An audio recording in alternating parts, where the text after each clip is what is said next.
Moi bons días, moitas gracias por estar aquí, gracias tamén aos representantes das administracións públicas que apoiades este foro e que xa levades apoiando tamén a taller de solidaridade xa dende fai tamén moitos anos, entonces, pues bueno, tamén como un proxecto conxunto, non?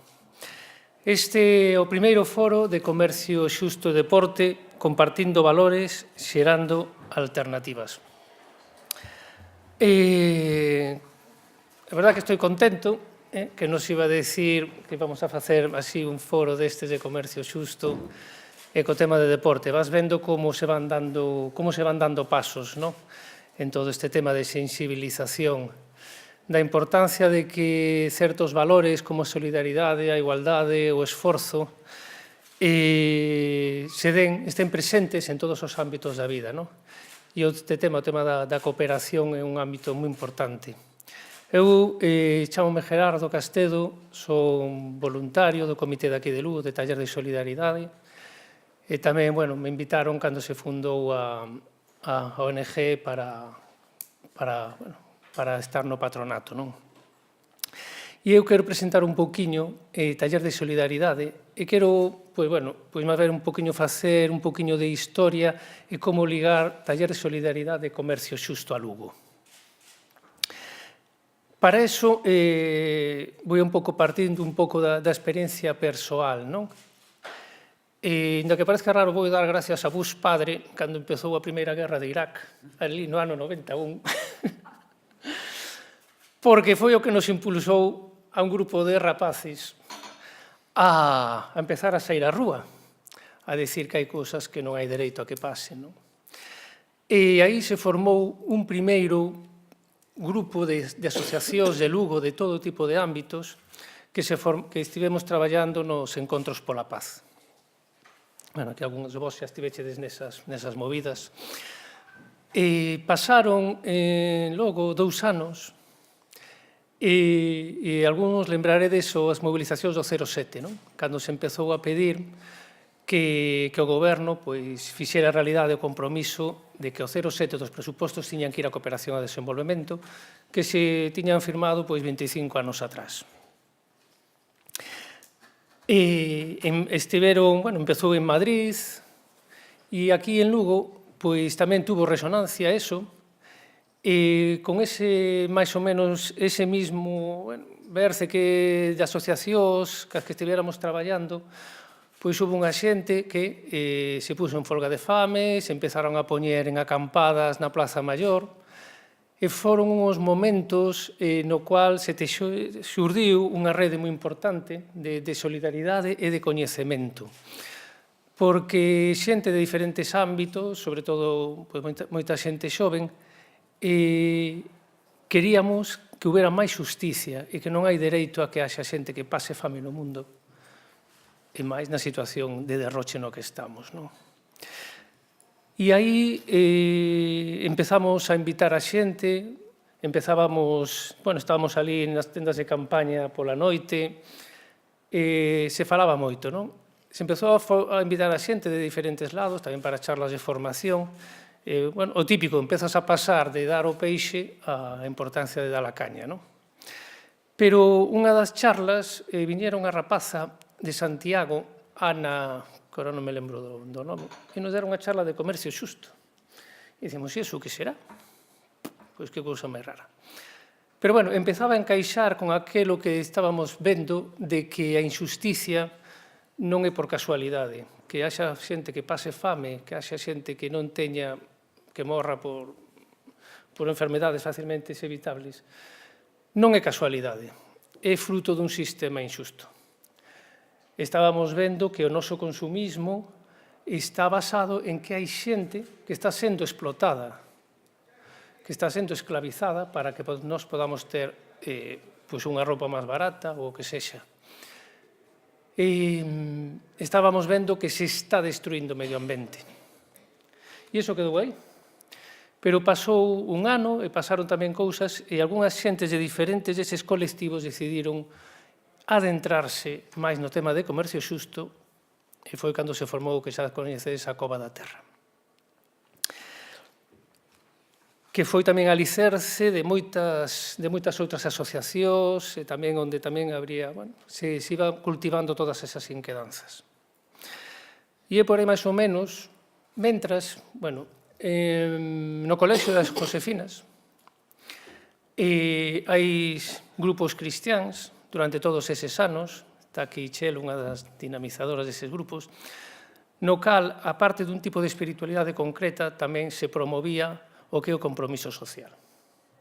A importancia de que haxa unha espiritualidade comprometida ca xente que tes ao lado. E é aí onde, a finais dos 90, un grupo de xóvenes deciden escribir unha carta a Roma, al establishment das Josefinas, a la Casa General, non?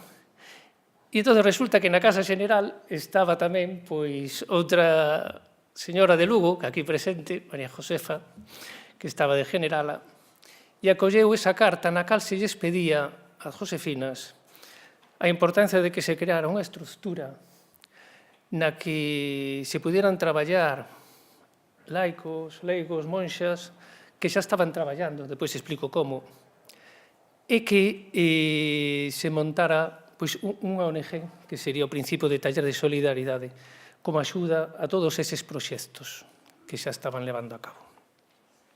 E como parte moi importante de sensibilización logo aquí en España. E por que elas acollen este proxecto, non? Pois vou explicar un poquinho así rapidamente. Ainda que nos parezca que a mellor inventamos moitas cousas, hai que irse a Salamanca en 1870, cando hai unha chica de 30 anos, Bonifacia Rodríguez, que, bueno, estaba tamén con un grupo de amigas, que, ao final, moitos destes cambios importantes son con grupos de amigos, que teñen unha inquietud no corazón importante e a levan a cabo. E ela, pois, bueno, decide que se vai meter monxa de clausura. Pero o seu párroco, o padre Butiñá, era catalán, e el viña do tema da Revolución Industrial, coñecía un pouco todos eses movimentos, o movimento obreiro que se estaba formando ali e tal.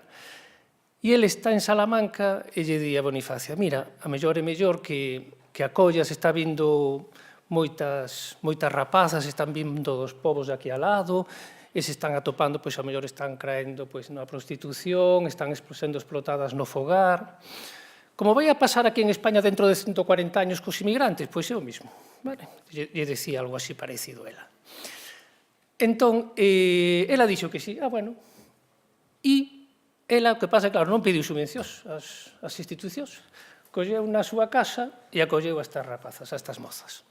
Entón, ela fai, ca idea de Butiñá, acolle na súa casa as mulleres, como se chamaban daquelas, que estaban en peligro de caer sabe Dios en qué, ¿no? Como decían con aquelas palabras decimonónicas. Por unha serie de vicisitudes que tamén están moi chulas, pois, bueno, o proxecto cambia e un pouquiño, e a Josefina pois, xa se dedican aos colexios que o que coñecemos, ¿no? Pero é no Concilio Vaticano II, no 65, cando se piden a todas as órdenes que volvan ás raíces, e elas volven outra vez a traballar ca muller en peligro, ca muller marxinada, ca muller que necesita formación, porque descubriron, que pouco se coñecía, que Bonifacio que fixera fora leválas a casa e darlles formación de cordoneiras. Facían cordones, simplemente, con esa cousa tan simple. E así foron dándolles unha formación e as foron outra vez insertando na sociedade.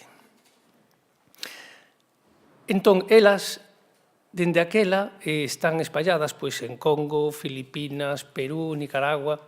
Bueno, Nicaragua non, vaya. E entón fan talleres con mulleres de formación, o que sería, digamos, se lle chamaba o padre de Butiñá, industria cristiana.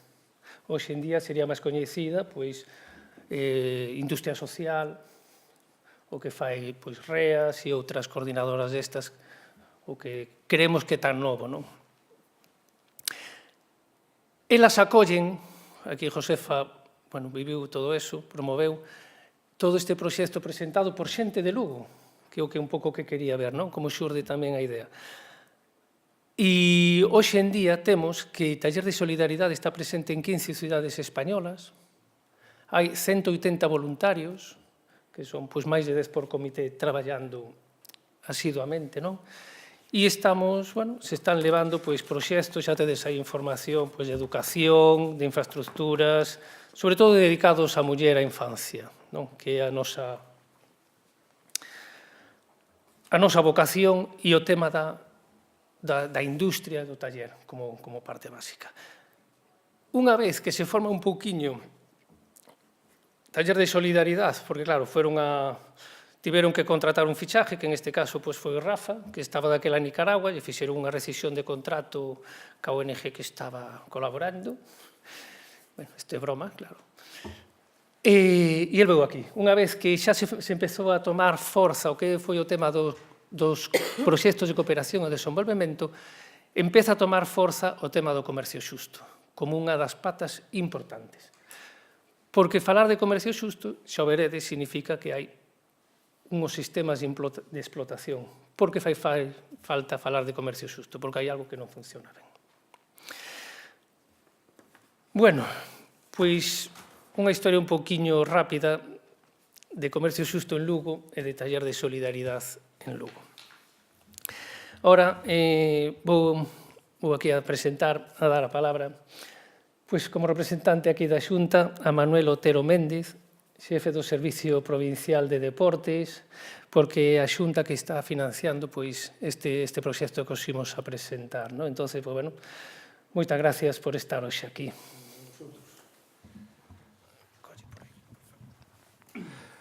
Bueno, bons días a todos. Un saudiño a todos os asistentes a esta inauguración, a presentación deste foro do taller, de deporte ao taller solidario, deste comercio xusto.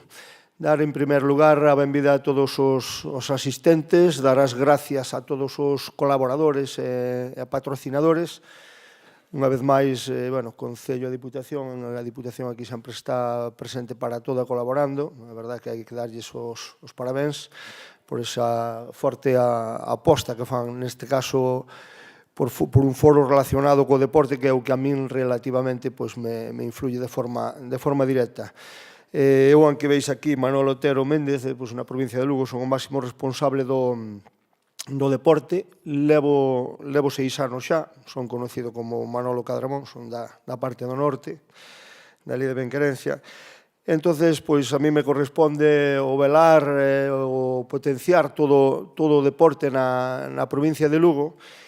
E creo que este taller ten un apartado moi relacionado, que é concretamente ese apartado clave que é o da igualdade, o manifiesto da presencia da muller, que, gracias a Dios, está incrementando. E creo que nesta provincia, concretamente, somos un exemplo a seguir. É unha provincia, eu digo moitas veces, pouco máis é que a Vigo, porque temos 335.000 habitantes, e o volumen do deporte é moi grande. Casi podría dicir, seguro que non me engaño, que en relación ao volumen de deporte, sobre todo competicións con equipos de élite, marca a diferencia proporcional, lógicamente, á población en toda España. Eu creo que non hai ninguna provincia igual. E no aspecto da igualdade co deporte femenino, o deporte masculino, que é realmente o que pode estar un pouco vinculado tamén a este foro, o viernes pasado, podemos dicir que firmamos concretamente uns convenios de colaboración, de patrocinio, lle chamamos na Secretaría Xeral, cos equipos de aquí da provincia. Eran 13 clubes, pero eran 20 equipos. E dos 20 equipos, o 50% eran de mulleres. É algo que non sucede en ningún lado. Pero pensade que a provincia de Lugo, repito, con eses 335.000 habitantes, para o ano que ven, vai a ter 4 equipos na máxima categoría do deporte nacional. Iso é algo increíble.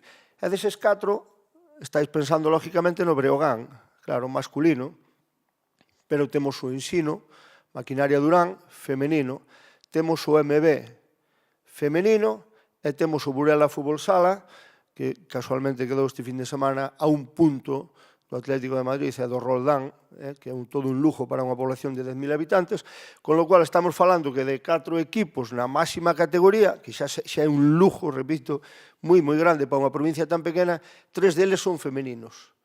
Eu podo vos dicir que dentro do deporte escolar, do programa Xogade que levamos, pois unha das cousas que eu me sinto, a verdade, orgulloso en 6 anos, vivindo os tempos que temos, é na Xunta, tamén vou ser claro que non temos tantos cartos como nos gustaría, ou como outras administracións, pero faise o que se pode, entón non se pode pedir máis. Pois unha das labores que creo máis grandes que fixen foi potenciar, pois na maioría dos concellos, se vos dais cuenta na provincia, son concellos todos moi pequeniños. Hai algún que ten hasta menos de 1.000 habitantes e predominan os de 2.000 e 3.000. Se pensáis de 10.000 hai 3 ou 4, de 15.000 pois temos Viveiro, Sarria e Villalba, un de 20.000 que é Monforte, pois estaría Lugo. Entón a población é totalmente rural. Que sucedía? Pois a petición da maioría dos alcaldes, a ver, Cadramón, se nos botas unha mão, porque nos venen os padres que tenen as nenas, e claro, é moi fácil conseguir un equipo pois, con 8 nenos para xugar a fútbol sala ou a baloncesto, repito, nun concello de pouca población, pero sí é moi difícil poder darlle unha oferta, darlle unha saída ao deporte femenino. Pois eso, concretamente, a base de potenciar, como fixen co tema de patinaxe e ximnasia, vos podo dicir que é increíble o que aumentou as licencias do deporte femenino en toda a provincia en concellos rurales e pequenos que, bueno, que Ángelo iba a dicir, de verdad, que están contentísimos porque foi unha saída e unha oferta para esa igualdade que buscamos e, sobre todo, pois esta asociación busca, pois creo que é moi grande. O sea que creo que temos que estar orgullosos, é traballo de todos vosotros e de todos nosotros, por suposto, de que esa igualdade, polo de pronto, no deporte, pois xa existe nesta provincia de Lugo. Por outro lado, creo que hai que darlles as gracias, hai dúas partes esenciales ao taller de solidaridade, que unha deles é o componente educativo que determinan aquí en Lugo, creo que é en 3 centros escolares, creo que así é, e despois o outro componente para sensibilizar con 8 escolas deportivas que tamén aquí lle toca, creo que a Durán, bueno, son outros 2 ou 3 escolas deportivas que é o que farán que esa educación en todas esas, vamos a dicir, categorías menores do deporte lucense, pois que se eduquen, que acostumbren a ter un consumo responsable e, sobre todo, esas igualdades, esas oportunidades que estamos todos luchando. Mirade, vinculado ao deporte, estuve pensando cando viña para aquí, ese comercio xusto que vosotros buscáis e que todos sabemos, e que temos que evitar moitas cousas. Falaba o noso compañeiro aquí ponente, falaba deses fabricantes de material deportivo concretamente, que o sabemos todos, que moitos deles incluso cambian as fábricas para outros países e outros fan as subcontratas, concretamente. E agora vos vou contar unha serie de anécdotas para despois pasar a palabra ás miñas compañeiras. Eu teño 2 vicios.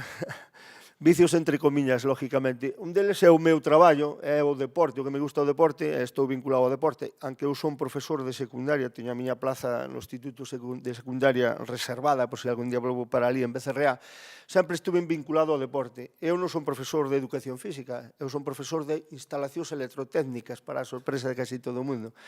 Pero fui un home moi vinculado ao deporte. Estuve 6 anos no corpo técnico aquí de Azcar Lugo, fútbol sala. Despois estuve nun país invitado por Gaddafi e o seu fillo, era o ministro de Deportes por aquel entonces, e o sobrinho, presidente da Federación de Fútbol. Eu estuve dando varias charlas nese país, estuve en Trípoli, e despois fun de segundo adestrador coa Selección Nacional de Libia ao Mundial de Tailandia. Eu estuve ali no corpo técnico besando o escudo de Libia. Pero vais a ver por que este comentario a que ven. Por un lado, cando estuve con Azcar, tuve a grandísima sorte, conocín a muchísima xente do deporte, da élite, xugadores e membros dos corpos técnicos. E fíxeme moi amigo de Paco Arjona. Paco Arjona foi o delegado do Fútbol Club Barcelona, na sección de fútbol sala, agora deixouno, fai 2 anos, creo, pero foi durante moitos anos, E chegou a ser, bueno, ainda somos moi amigos, ele estuvo pasando varios braus aquí en Benquerencia, ali nunha casa que lle deixei, conoce moi ben a Mariña de Lugo, e tiña moito trato. Cando entrei de jefe de deportes, falábamos moito e dicíame, Cadramón, te voy a mandar unas equipaciones del Barcelona. Pa que máis mandaba? Porque a mí moitas asociacións, cando fan a típica rifa ou fan a súa cena para sacar unhas perras para colaborar coa súa entidade deportiva, pois suelen rifar algunha prenda do Breogán, do Madrid, as que poden conseguir. Entón, moitas veces chámame, el sabía que a mí máis pedían, e mandábame roupa deles directamente do Fútbol Club Barcelona, pero a que tiña propia o club, non a que vendían nas tiendas. El ríase moito, porque dicíalle a miña mãe chamase Maruja, e dicíalle, Maruja, le voy a mandar máis ropa a Manolo, aunque sé que non la pone ni para dormir. Eu son do Madrid, pero cerrado, vale, pero temos esa amistad que nos une. Resumindo, que sucedía? A miña sorpresa foi ver que cando a roupa propia deles, do corpo técnico dos xugadores, poñían na etiqueta, non vou a dicir de que marca era, pero sí que país poñía. Poñía Made in Taiwán. E quedeime loco, quedeime sorprendido, porque sí, chamoume moita atención. Nunca puiden entender, neste caso era o Barcelona, farán os outros, non o digo por ser de Madrid, farán os outros seguramente que igual, pero que a propia roupa que visten os nosos xugadores na máxima categoría, neste caso do fútbol sala, quero pensar que os do fútbol viña do mesmo sitio, neste caso ese ano, porque ademais seguramente que todos os anos non coincidía, era Made in Taiwán. E isto, vamos, podévolo dicir porque ainda creo que teño algo na casa. E para mí foi sorpresivo. E agora vou vos poñer outro exemplo que temos que aplaudir realmente. Cando entrei de jefe de deportes, a directiva do Club Deportivo Lugo era outra, non era Tino Saqués. En esos momentos había un convenio e a roupa do Club Deportivo Lugo facíase toda en Villalba. E abordaba, creo que se chama Fíos, ali no polígono industrial. Creo que de verdad nos merecemos un aplauso, Eu creo que sí. Eu creo que sí. Bien, e ahora xa vinculando esa historia miña de Libia, eu cando estuve ali portouse moi ben independiente de Gaddafi, incluso pois teño unha placa que me dedicaron por ir dar aquelas conferencias ali. E unha das cousas que me chamou a atención foi que un guía que puxeron a disposición miña, era conductor e guía, facía doble función ali para que conocera o país, porque eu chegaba de Sudáfrica do Mundial e parei ali a dar esas charlas. Entón faltaban uns días e puxeron a disposición unha persona super amable, a verdad, portouse comigo de maravilla, e unha das cousas que lle prestaba era levarme aos mercadillos, aqueles zocos que hai na Ciudad Bella de Libia, que agora, a verdad que quedou moi derruída, e me chamaba moito a atención a verdadeira, vamos a decir entre comillas, esclavitude que ali puiden ver. Pero vino máis sitios, eu dicíamos que tiña dous vicios, un era o do deporte e outro era viaxar. Eu viaxo muchísimo. Teño 50 anos e conozco 54 países. Estuve en parte deles, estuve 14 veces. Viaxo moito. Creo que son os cartos mellor invertidos. E vindo para aquí viñame acordando, nunha ocasión na India, recordo un garaxe, un galpón, non era ningún garaxe, me diría 5x5, e tiña hasta un entresuelo, unha entreplanta con madeira toda prácticamente apolillada, e recordo donde me levaron, eu sempre traía para uns sobrinhos, e para min tamén, a típica camiseta, porque xa volta pouco, é un regalo que no meu caso, como eran dous sobrinhos, lles encantaba o deporte, agradecían sempre. E fun a aquel taller, non sei se habría ali 30 ou 40 mulleres, pero digo mulleres porque as había de 70 anos, había as de 30 anos, eu creo que as había de 10 anos. Nenas de 10 anos. Estaban cosendo unhas, cortando outras, acórdeme de un cesto que había, que facías así, apartabas, e podías coller o escudo do Real Madrid ou do Deportivo da Coruña ou do Allas. E a roupa era a mesma para todos. Eu acordo porque o vivín. O mismo vos podo dicir, e aí viña o enlace de estar no Mundial en Tailandia. Eu, cando estuve no Mundial en Tailandia, estuve, basicamente en dúas ciudades, pero conocí a Tailandia de outra ocasión, e recorrera a toda, porque fora hasta Birmania. E recordo que chegando á frontera con Birmania, hai chamase o Triángulo del Oro, hai unha población que se chama Chiang Rai, cerca onde están as mulleres Jirafa, que seguro que todos vistis en algún documental. Pois tamén me acordo nun típico mercadillo, donde ali o deporte nacional é o kickboxing, que facían pois, unhas camisetas preciosas con uns bordados, que debía ser, pois, supóñome que o deportista referente a nivel nacional, que habría varios, pois tamén che facían o mismo. E había 5 nenos pequenos, que eu creo que o máis vello non sei, nin si 10 anos tiría, no mismo mercadillo, porque as outras estaban polo menos reservadas nun galpón, pero ali no mismo mercadillo, e automáticamente ao momento, que escudo queres? Este. E a verdade que non entendía de que deportista se trataba, pero bueno, recordo traer 2 ou 3 camisetas, non foi o meu problema, porque tamén recordo que lles deixei unha boa propina. Pero, bueno, un pouquiño para que vexáis como funciona isto, a realidade que todos sabemos, é que no meu caso, pois, seguro que Rafael, cando me invitou a vir aquí, non sabía destas realidades que lle iba a contar, porque, bueno, podría traer unhas palabras ou unha charla aquí orientada a soltaremos os que estamos todos os días nas presentacións, damos o intro, cambiamos o pabellón, o equipo e o deporte de fútbol que hoy, pola presentación de mañá que baloncesto, é todo o mismo, e dixen, non, vou a contar 4 anécdotas moi acordes a este taller de solidariedade, e creo que é o mellor que puiden facer. De verdade que creo que temos que a sociedade toda hai que concienciar desde os pequenos, por iso que a labor do taller creo que é moi boa, hasta os máis adultos, que os adultos si sabemos un pouquiño máis da realidade, e creo que estes exemplos que puxen, creo que vos van a valer de algo. E sin máis paso a palabra aquí a miña compañeira. Moitas gracias. E que sexa un éxito este foro e que podamos disfrutar de máis ocasións.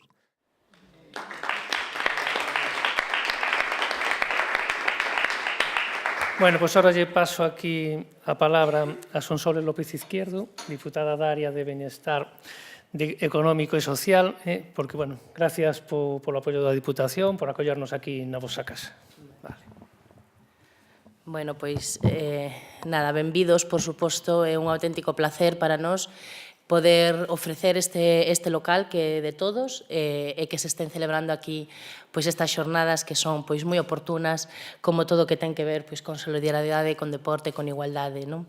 Moitas gracias a Taller de Solidariedade, a Gerardo, que xa estamos moitos frentes xuntos, o Concello e, por suposto, pois tamén a Cadramón por esa colaboración e esas palabras tamén tan oportunas, non? Si quería engadir un pouco, xa que sacaches o tema da igualdade no deporte, que todavía queda moito por facer. É certo que estamos moito mellor que se estuvo, pero todavía sigue sendo bastante discriminatorio a situación dos equipos femeninos se os comparamos cos mesmos equipos da mesma categoría cos masculinos, non? En canto a premios, en canto a recoñecemento, inda que solo seña pois a nivel prensa e a nivel coñecemento social. Así que nese sentido temos que seguir exixindo, non, que os equipos femeninos teñan as mesmas condiciones laborales e o mesmo recoñecemento na prensa. E despois, pois, para seguir, que tamén o falábamos con Rafa cando viñeches, non? Que era moi interesante, non me compete a min, que non é a miña área, loitar neses temas, pero sí que lanzo a proposta, que ademais xa que vexo que Cadramón está moi sensibilizado, atrévome a lanzar esa proposta e despois xa se traballará, non? Pero sería moi interesante que estes equipos que precisamente temos hoxe en día para o noso orgullo aí en primeiras categorías, pois levasen e se dixese que o levaban a súa equipación, polo menos cando a que tuvesen para xogar nos equipos, nos partidos das competicións de primeira categoría, pois unhas equipacións que proveñan de comercio xusto, non? De algún destes talleres nos que se está traballando para facer estas prendas. Sería moi interesante, pois polo prestixio deses equipos que xa o teñen demostrado, ao mesmo tempo polo altavoz que iso suporía para a poboación en xeral, non? Porque é certo que seguramente os que estamos hoxe aquí todos escoitamos falar de comercio xusto, todos sabemos o que é, e por que existe, non, o comercio, por que ten que existir lamentablemente ese término. É certo que eu coñecín a Gerardo pois aló polo 92-93, cando me incorporei un pouco á universidade e á vida social daqueles intres, xa daquela, pois como a él, pois fomos descubrindo todos eses frentes, pero, bueno, eu estou casi segura de que hai moitísima xente da calle que non sabe o que é o comercio xusto, ou non ten moi claro exactamente que significa e, sobre todo, por que ten que existir ese término, non? Porque, por desgracia, se hai un comercio xusto, e que o resto non o é, non? Non é un comercio xusto, e aí temos todos o noso grauín de areña que estar poñendo día a día nos produtos que escollemos cando vamos a facer a compra, non? Nese sentido, desde aquí sempre apostamos pois non só por este tema en concreto do que estamos a falar, non? Das sinerxias dos conceptos que vinculan o deporte, non? Dos ideales que xiran en torno ao deporte, de solidaridade, compañerismo, xusticia, e que se están vinculando aquí pois a un traballo social, a un entrenamento, non? Como menciona un pouco o lema, non? A entrenarnos en eses valores tan importantes que ten o deporte e que señan extendibles a todo o resto dos nosos ámbitos, non só no deporte, non? Ademais, como digo, deste ámbito concreto, pois precisamente tratamos de eso, de vincular todas as áreas, toda a falta de xusticia que hai en todos os aspectos da nosa vida, non? Comentaba Gerardo antes, pois moi ben, non? Que nos, para vivir tan ben como vivimos aquí, que non vivimos tan ben como deberíamos, pero vivimos muitísimo máis ben según con que nos comparen, pois necesitamos que toda esa xente este vivindo como está, non? Entonces, polo tanto, somos absolutamente responsables desa situación.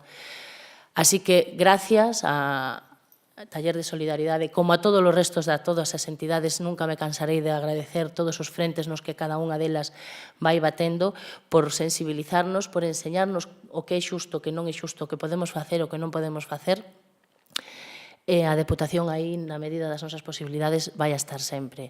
Así que nada máis, que teñades unha boa xornada e aquí estaremos pois para o futuro. Gracias, Gerardo.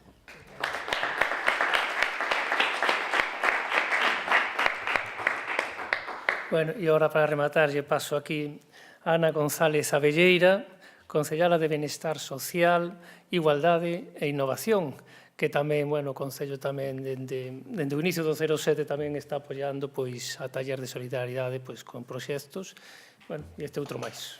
Gracias, Ana. Bueno, moi bo día a todas e a todos. Gracias á Diputación por concederme o honor de cerrar este acto, a Xunta por colaborar, como sempre, e sobre todo na figura de Cadramón, e sobre todo a todas e todos vos, porque sin vos e sin nós isto non sería posible. Como me queda moi pouco que decir, porque xa o dixeron todos os meus compañeiros e compañeira de mesa, pero sí me gustaría recalcar, non? Simplemente a modo xa de peche. Falamos de transversalidade, a importancia que ten a transversalidade tanto no deporte e, sobre todo, na igualdade. É dicir, debemos todos e todas ter conciencia, tal e como dice o título deste foro, adestrar a conciencia, porque na nosa mau, no noso interior, está saber diferenciar o que é a publicidade da realidade, o que é o consumo do consumismo. Quero decir, esas palabras que parecen pouco importantes e que moitas veces non aplicamos na nosa vida habitual, na nosa vida cotidiana.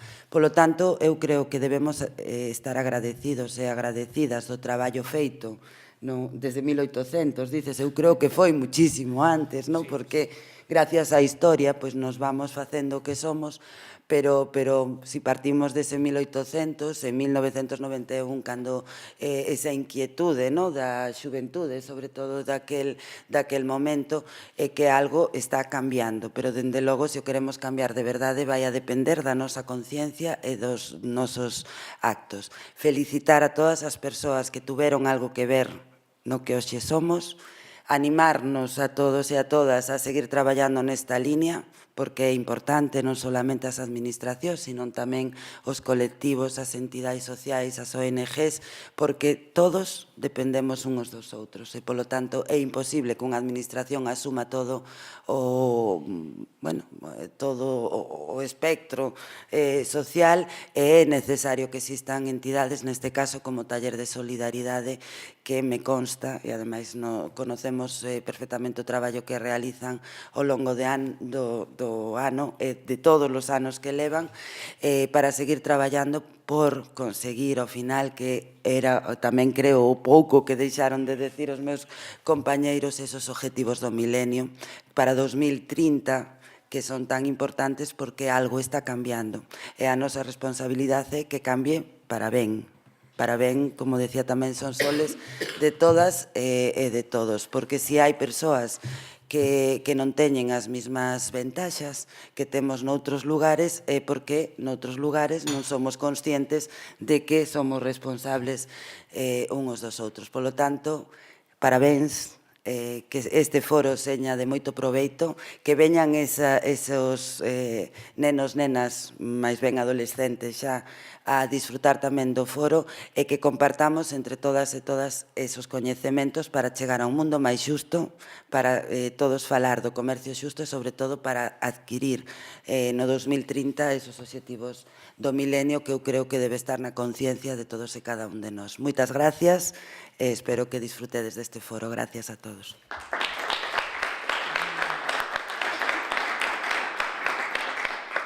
Bueno, pois queda inaugurado logo este foro polo comercio xusto e o deporte. E agora van a empezar aquí os nosos compañeiros cunha mesa de ponencias, unha mesa que va a ser pois moderada por Rafael Fernández Alonso, que foi coordinador do Comité de Ourense de Taller de Solidaridade durante varios años, ligado tamén ao mundo do baloncesto durante moitos anos tamén, secretario do Club Baloncesto Femenino Pabellón Ourense, coordinador desas escolas de baloncesto. Bueno, el tamén, como vedes, é unha persona idónea, tanto por súa trayectoria no mundo do deporte, como tamén en taller de solidaridade. Estuvo tamén pois en Bolivia, tamén unha boa temporada, e aí é onde, bueno, onde hai cambia a realidade persoal, verdad? Con todas esas experiencias. E é coordinador tamén do Partido por un Mundo Máis Xusto.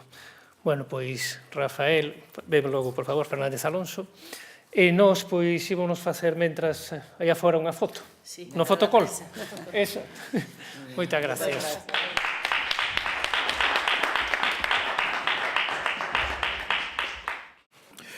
Bueno, en primer lugar, dar las gracias a vosotros por vuestra presencia, y yo quería darle las gracias sobre todo a Taller de Solidaridad por haberme llamado, por haber pensado en mí para moderar estas mesas de ponencia y debate. La verdad es que cuando me llamaron, ¿cómo les iba a decir que no? Cuando unen dos de mis grandes pasiones, que es el baloncesto y la justicia social, que son sobre todo en lo que estoy trabajando. Yo creo que en mi familia no la veo tanto como cualquiera de estos dos temas. Le dedico tanto tiempo, por desgracia, para ellos, ¿no? Y para mí también.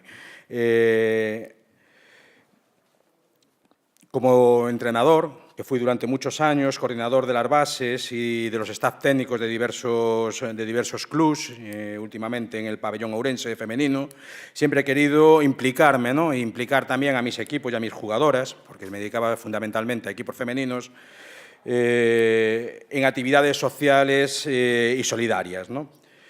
Sobre todo tratándose de deporte y mujer. Nosotros tenemos un lema en el Club Baloncesto Femenino Pabellón Ourense, que es xogando en femenino.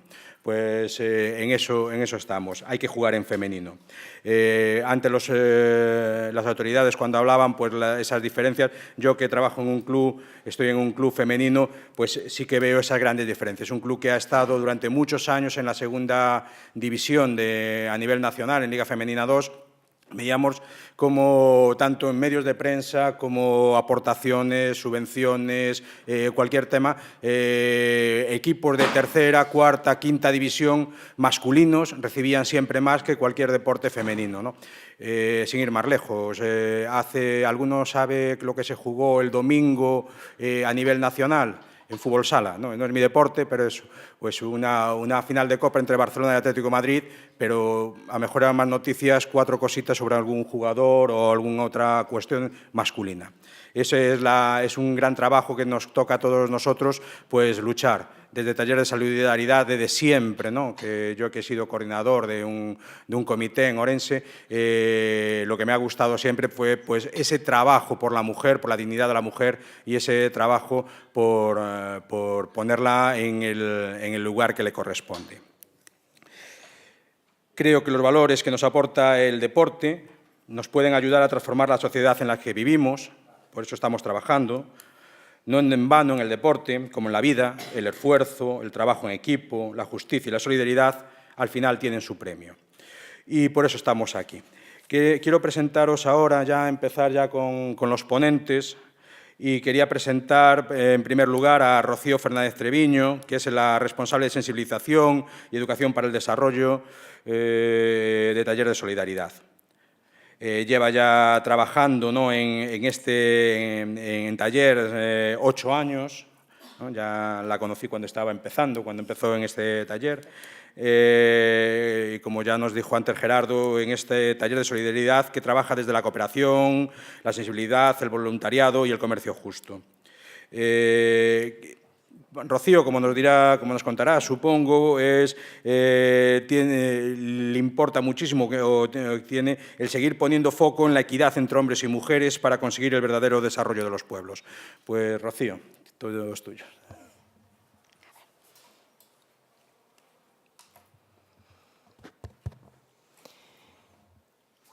Hola, buenos días a todos y a todos. En primer lugar, agradeceros la asistencia y agradecer una vez más a la Xunta, al Concello de Lugo y a la Diputación Provincial de Lugo que sea posible o que se haya hecho posible hoy la celebración de este foro. A ver, me voy a acercar el ordenador un poquito. Así. Bueno, ¿se me oye bien? Sí, ¿verdad? Aunque ya nos ha hablado Gerardo de Taller de Solidaridad, solamente dar 4 pinceladas más. Taller de Solidaridad surge en el 2001 de las manos de la iniciativa, ¿no?, como nos ha contado, de las Siervas de San José y un grupo de laicos, surge aquí en Lugo. Trabaja a día de hoy en más de 13 países, de 4 continentes, con pues eso, más de 160 proyectos se han beneficiado con 216.000 personas, ¿no? Hablamos detrás de este trabajo de 15 comités de voluntarios y voluntarias que trabajan desde las líneas junto a Taller de Solidaridad de sensibilización y educación para el desarrollo, comercio justo y cooperación al desarrollo. Dentro de estos 15 comités que hemos comentado, 5 se encuentran en Galicia, 1 en Lugo, otro en Monforte, otro en Santiago, otro en Orense y otro en Vigo. Decir que el patronato, nuestra Junta de Gobierno, está formada por 10 personas, cerca de la mitad son siervas de San José, el resto son laicos y laicas. Formamos parte de 7 plataformas y coordinadoras. Por nuestra ley de transparencia rendimos cuentas a través de las auditorías externas y lo podemos ver en el Protectorado de Fundaciones que pertenece al Ministerio de Justicia. Antes de empezar, hablar de algunas reflexiones y algunos pensamientos que me gustaría compartir con vosotros y vosotras. A ver. Si nos preguntáramos cuántos niños y niñas se ven obligados a trabajar en el mundo, podríamos pensar una cifra, pero yo creo que no caeríamos en que son más de 168 millones, de los cuales 85 trabajan bajo condiciones peligrosas. Si dijéramos cuánto tiempo tendría que trabajar un trabajador o trabajadora de una fábrica de juguetes en Indonesia para ganar lo mismo que gana el director ejecutivo de Disney al año, por poner un ejemplo, pues yo creo que no sabríamos imaginarnos esa cantidad de tiempo, ¿no? 240 siglos. Y si, por último, dijéramos, por ejemplo, cuántas horas extras al mes hacen de media las trabajadoras chinas en la industria textil, pues unas 150 horas extras al mes. ¿Esto a qué responde? Responde a un comercio internacional donde muchas veces, o en la mayoría de las veces, el foco está puesto no en la persona, sino en los beneficios económicos que se producen. ¿Vale? Donde hay explotación de mano de obra, donde las relaciones comerciales no son justas, donde los precios fijados no responden a la dignidad de las personas que lo producen y donde el modelo está basado en una explotación de los recursos. Es decir, al final estamos hablando de pobreza. ¿Existen alternativas? Sí existe, por eso estamos hoy aquí. Existen alternativas.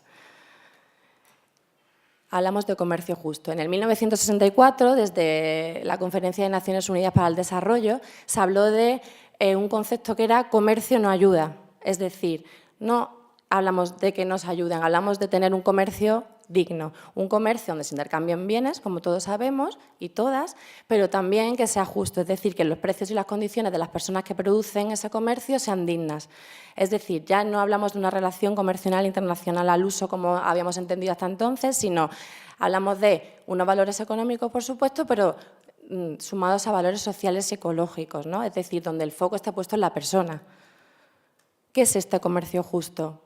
Como muchos y muchas conoceréis ya, podríamos resumir en 10 principios fundamentales, como son salarios dignos, no explotación infantil, la igualdad entre hombres y mujeres, respeto al medio ambiente, un funcionamiento democrático, una relación comercial a largo plazo, el pago de una parte por adelantado, unos beneficios, calidad y información al consumidor y consumidora que consume, valga la redundancia, esos productos.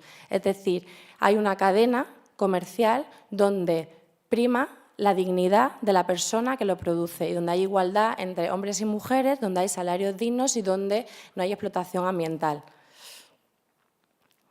En esta filosofía de comercio justo, taller de solidaridad que hemos comentado que ya en el 2001 surgió como organización, decide en el 2007 crear su primera importadora de comercio justo. Esto nace también desde la filosofía de que trabajaban ya en proyectos de cooperación al desarrollo con distintas organizaciones de países en vías de desarrollo y deciden dar un paso más y exportar productos de algunos de estos productores y productoras de estos países, ¿no?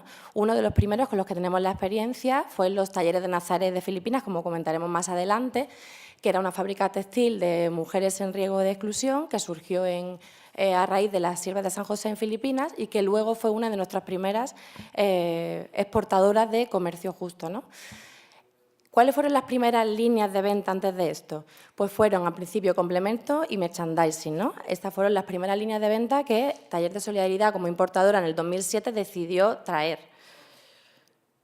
Pero, a raíz de esto, se dio, y con el trabajo con estos talleres, como comentaba, surgió la idea de dar un paso más y no solamente exportar complementos, merchandising, sino también hablar de textil, porque detrás del textil, como nos comentará un poquito más adelante una de las ponentes de esta mesa, hay mucha discriminación, sobre todo en lo que respecta a las mujeres. Entonces se habló de empezar a traer otro tipo de producto, en este caso de ropa y de ropa deportiva, y se llamó ropa hecha con amor, es decir, una ropa que detrás de toda esa filosofía de comercio tiene su foco puesto en los trabajadores y trabajadoras. Las primeras fueron las del taller de Nazaret que he comentado de Filipinas. Aquí decíamos, tú compra tu voto por un mundo mejor, es decir, tú no solo compras un producto por el beneficio económico, sino compras lo que hay detrás también. Estamos hablando de cambiar una forma de consumir. Es un proyecto pionero, porque era la primera vez que nos enfrentábamos a una ropa deportiva de comercio justo. Es un proyecto pedagógico porque detrás de este proyecto hay vidas de personas, no solamente es un proyecto, es ropa de calidad, sino hay vidas de historias de mujeres detrás produciendo en condiciones dignas. Y es un proyecto transformador, porque al final, de alguna manera, estamos generando una forma diferente de consumir en las personas que lo compran. Y además, decíamos, no solamente es pionero, transformador y pedagógico, también es un proyecto de calidad. O sea, las prendas están confeccionadas con calidad, están hechas de forma ética, se basan en un ideal, es decir, en el foco puesto en la persona y en las condiciones dignas de producción. Detrás de nuestras prendas no estamos defendiendo o detrás de todo esto no hay una gran industria, hay un taller de personas, un taller en este caso de mujeres, también había algún hombre, pero fundamentalmente eran mujeres, que están recibiendo un salario digno. Y hay mucha gente que al comprar se siente orgullosa de no solamente llevar una ropa deportiva, sino llevar una ropa que tiene detrás unos valores de un comercio justo y unos valores éticos asociados. ¿Dónde hemos producido? Pues como hemos comentado, en las primeras experiencias de esta ropa deportiva fueron en Filipinas, en Mandaluyong, en estos talleres de Nazaret. Ya se han vestido con amor, pues como veis aquí, le decimos se han vestido con amor, se han vestido con ropa hecha de comercio justo, pues el Colegio de Jesús de León, la Sierra de San José de Alicante, de Lugo. También pues tenemos la primera vez que se vendió la ropa deportiva hecha con amor, fue la Agrupación Deportiva de San José, ¿no? Que tenemos aquí a uno de sus representantes, ¿no? Y todas estas personas que tenemos aquí ya han decidido apostar por esta ropa deportiva hecha con amor. ¿Cuáles son nuestros futuros y futuras proveedoras y proveedoras? Pues, aparte de poder seguir trabajando con Filipinas, hacer aquí un inciso. Filipinas siguió siendo durante mucho tiempo proveedor de productos de comercio justo, pero también eran talleres que apoyábamos desde la Cooperación Internacional al Desarrollo, y desde hace mucho tiempo esos talleres ya no se apoyan desde la cooperación, no como si fuera un fracaso, sino todo lo contrario, porque ya funcionan solos. Y entonces esto es como decimos las personas que trabajan en el mundo de la cooperación, cuando ya no hace falta que intervengamos ahí, es porque ya realmente es cuando ha llegado el éxito del proyecto, es decir, ya funcionan solas, ¿no?, como taller. Entonces, los futuros proveedores y proveedoras, pues tenemos, por un lado, en Colombia, a Miquelina, que lo conocimos a través de Proyecto Esperanza, que fue una organización que ha hecho alguna vez algún proyecto de intervención social con taller, que fabrican ropa deportiva.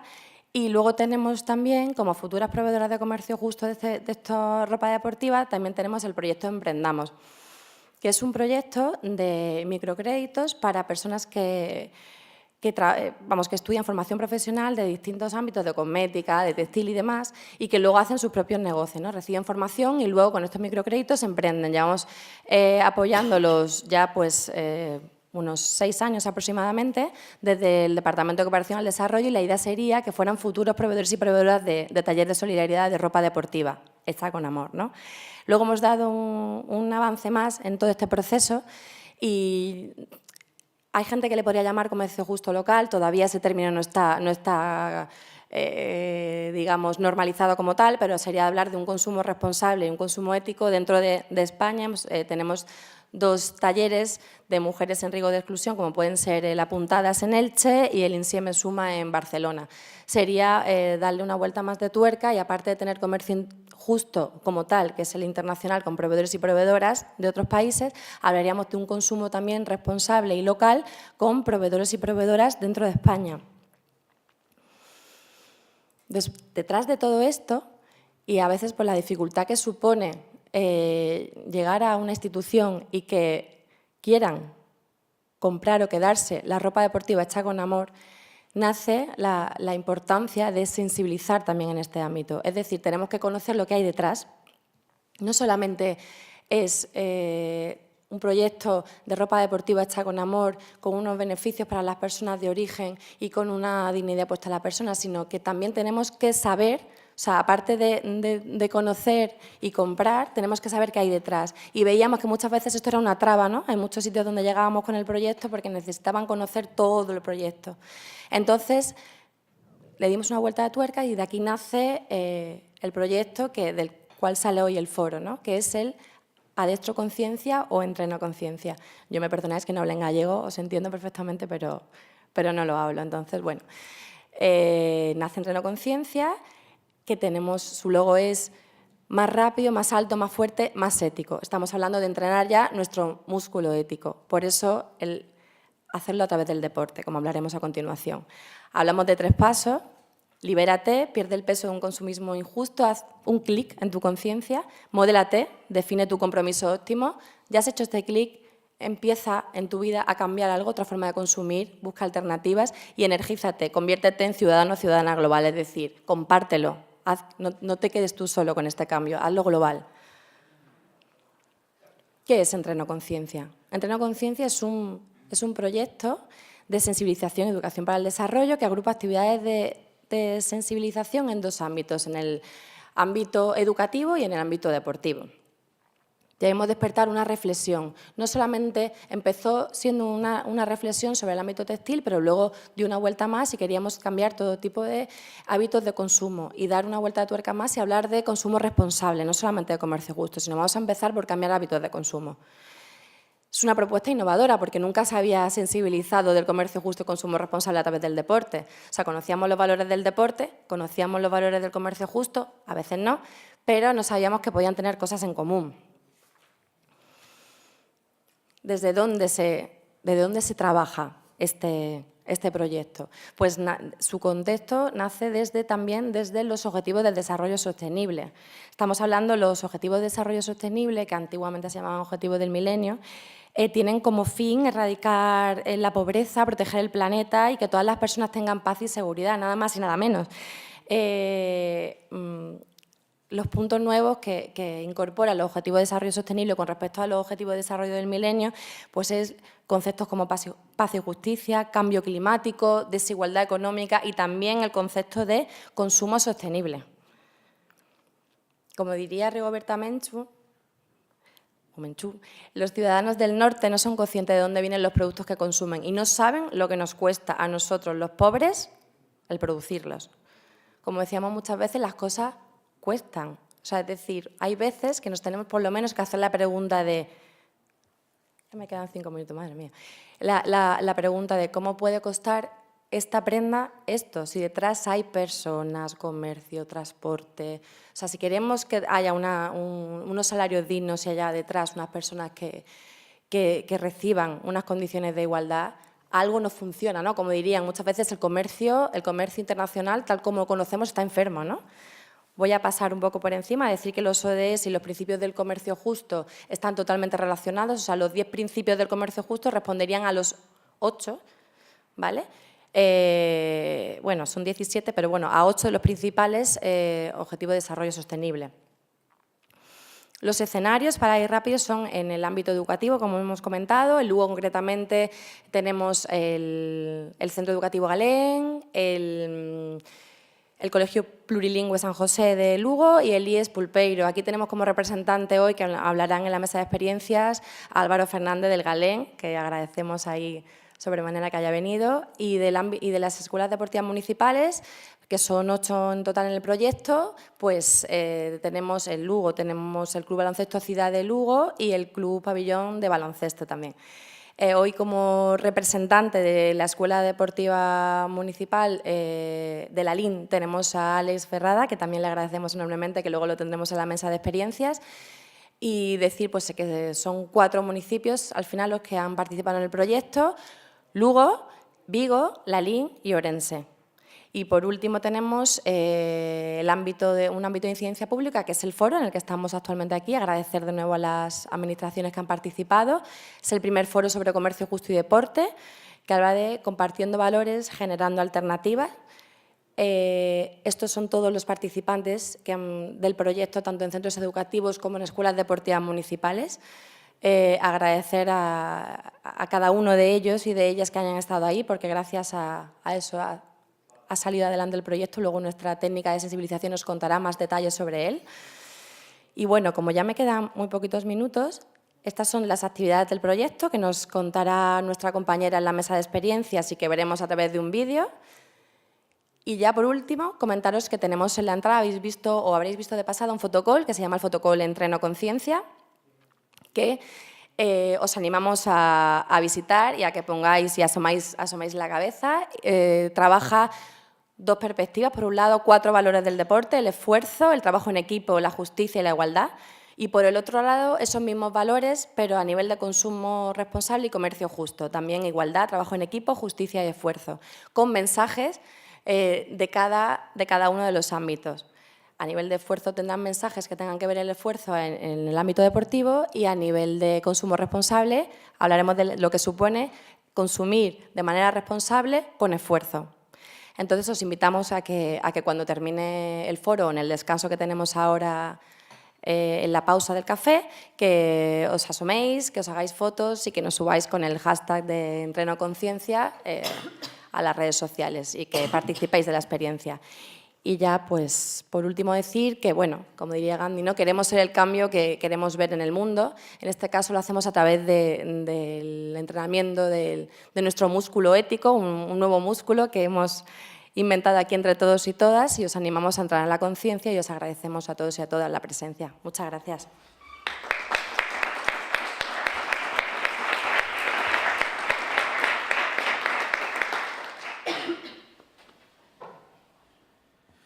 Muchas gracias, Rocío. Y continuamos entonces con la siguiente ponencia que nos va a hablar Alba Ada Lameiras, que es directora de Goal Comunicación, que nos va a hablar de deporte e valores e importancia da igualdade no mundo deportivo.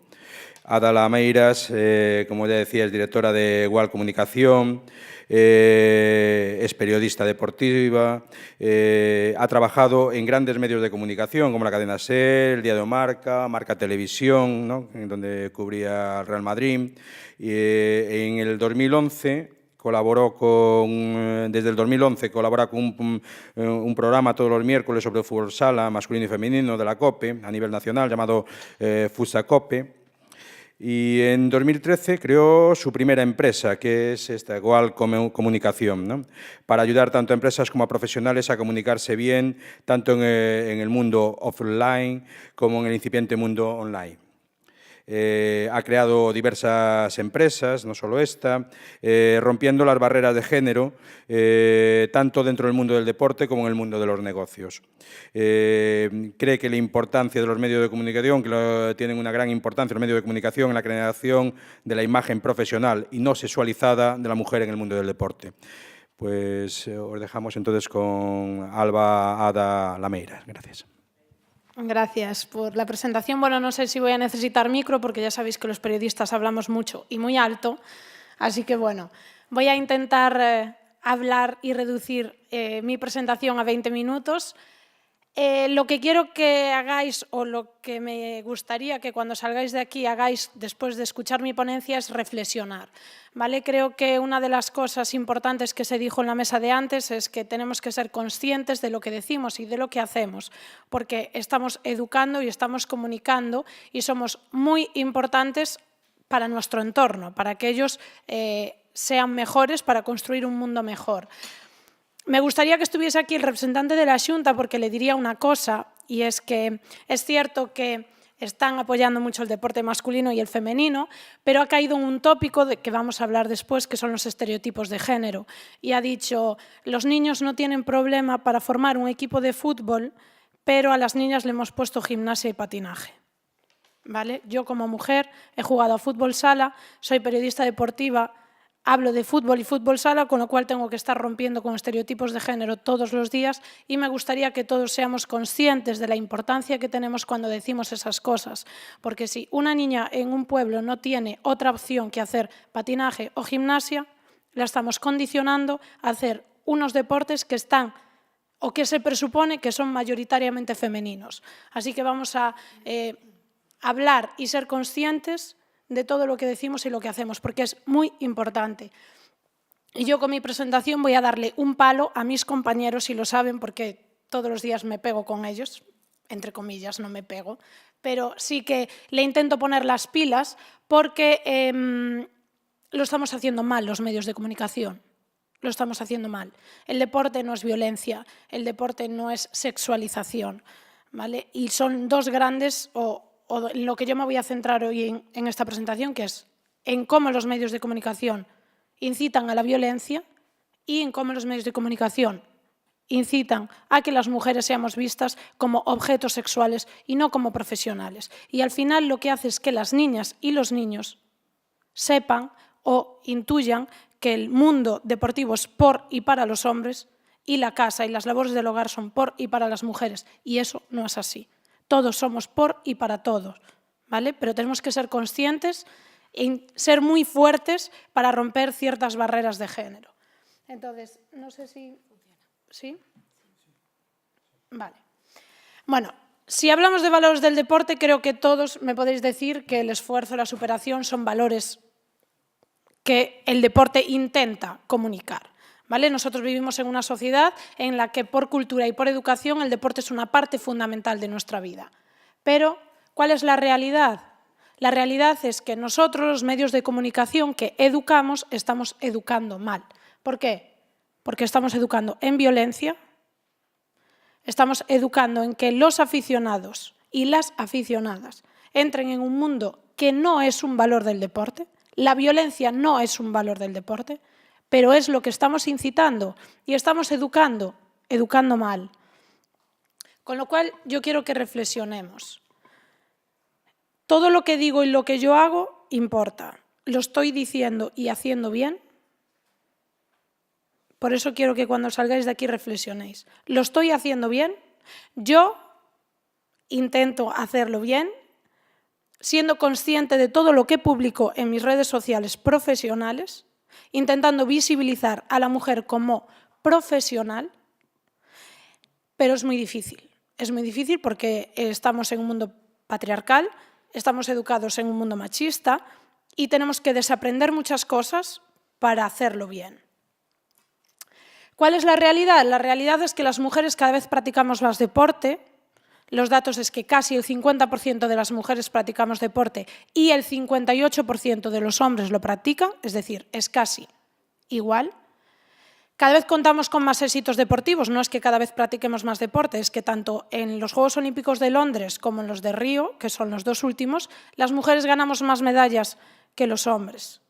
Con lo cual, no solo que practiquemos más deporte, es que conseguimos más éxitos deportivos, es que cada vez consumimos más deporte, pero ¿cuál es la realidad?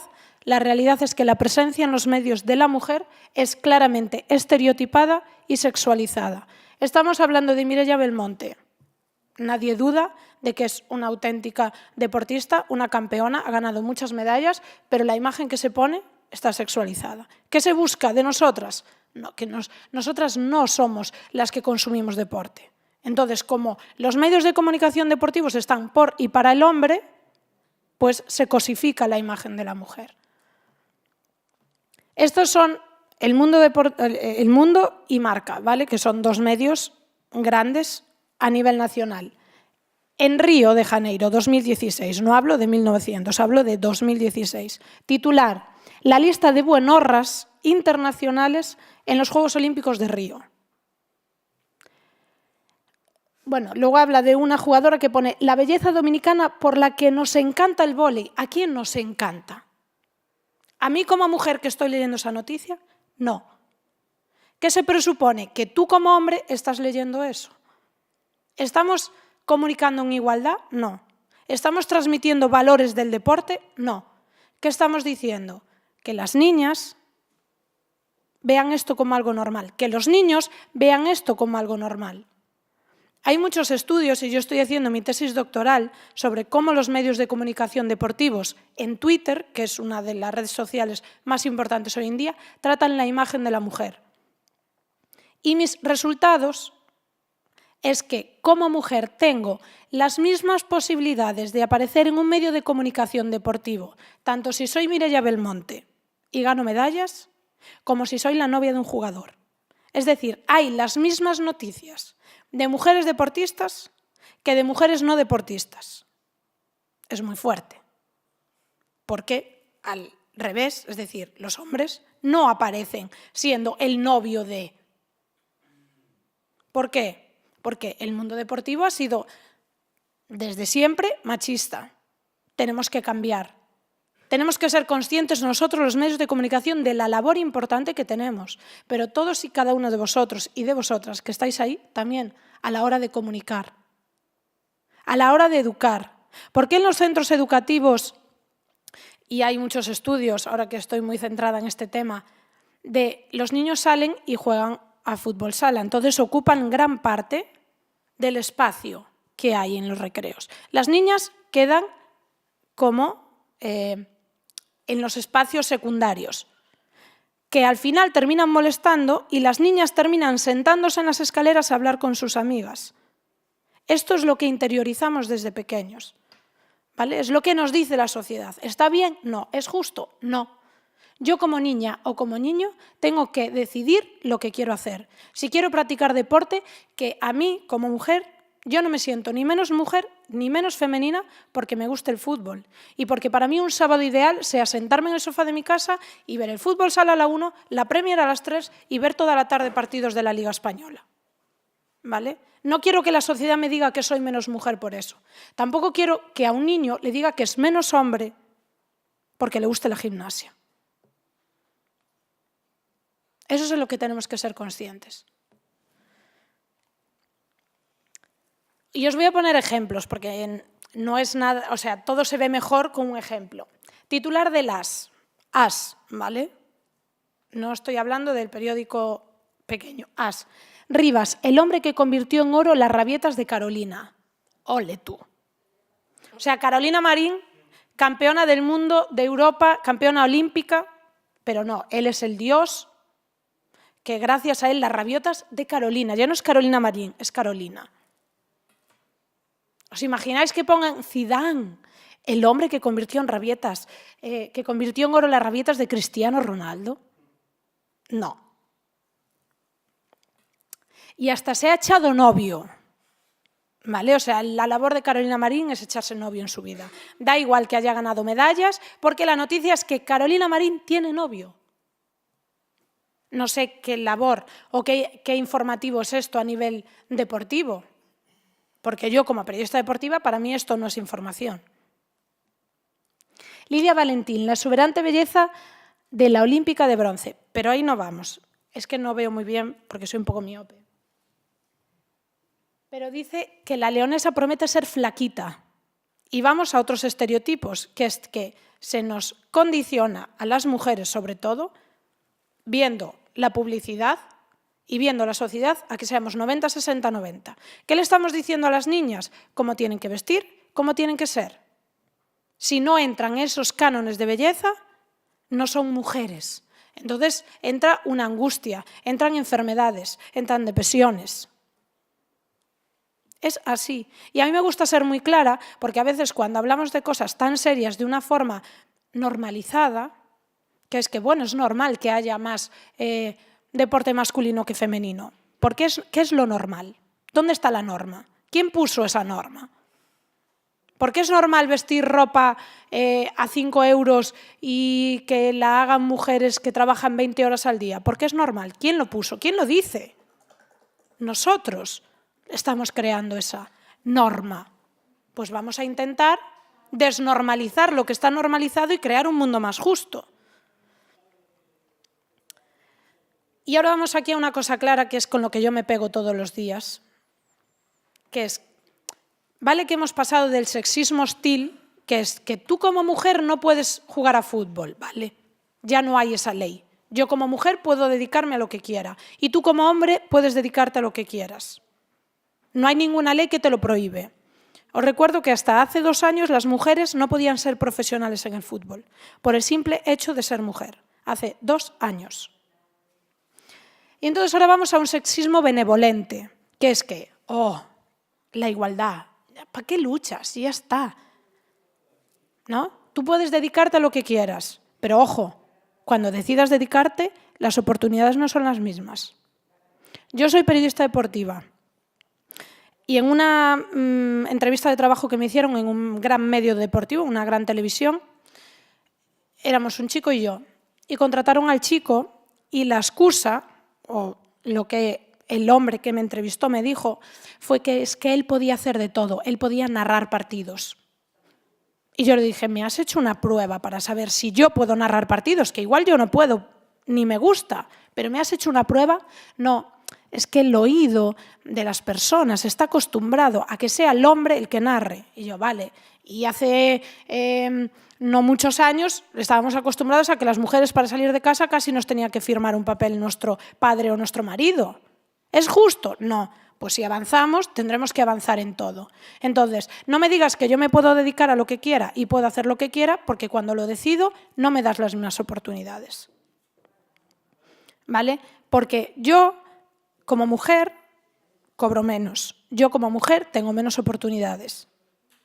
Seamos conscientes del mundo en el que vivimos. No es justo. Pero si todos ponemos un poquito, construiremos un mundo mejor. Y quiero ir terminando con un dato que a mí me hace mucha gracia, que es que el deporte femenino no vende. Si tú algo no lo enseñas, si tú no apuestas por algo, es normal que no venda. Si yo se me pincha una rueda del coche, ahora mismo viniendo aquí, y tengo que buscar en internet qué taller hay más cercano, si tú no estás ahí, no voy a ir a cambiar la rueda a ese taller, porque no te conozco. ¿Vale? Con lo cual no me estás dando libertad de decidir. Me estás condicionando. Y hay un dato muy importante, que es que en marzo, en el Metropolitano, que es el nuevo estadio en Madrid, Entre el Atlético de Madrid y el Madrid Club de Fútbol hubo más de 22.200 personas viendo el partido. En esa misma jornada, en equipos de primera división masculino, solo 4 superaron la entrada. 4 partidos de primera división de fútbol masculino superaron la entrada del femenino. Con lo cual, no me digas que no vende. Dime que no le das la oportunidad de saber si vende o no. Y quiero contar una anécdota antes, pero lo que quería con esto es que seamos conscientes de lo que comunicamos, de lo que decimos, de lo que enseñamos y de lo que hacemos. Porque en todos y en todas está la mano y está la posibilidad de crear un mundo más justo. Igual que gracias a mis abuelas, a mi madre, yo he podido estudiar periodismo deportivo, he podido jugar a fútbol sala y ahora mismo me puedo dedicar a lo que me gusta, que aunque me juzguen me da igual, porque me crearon con la, vamos a decirlo así, con la fuerza de que no me importe lo que digan ni cómo me juzga, porque yo creo que estoy haciendo bien las cosas y estoy haciendo que las niñas que vienen detrás lo tengan más fácil. Si todos somos así conscientes, crearemos un mundo más justo.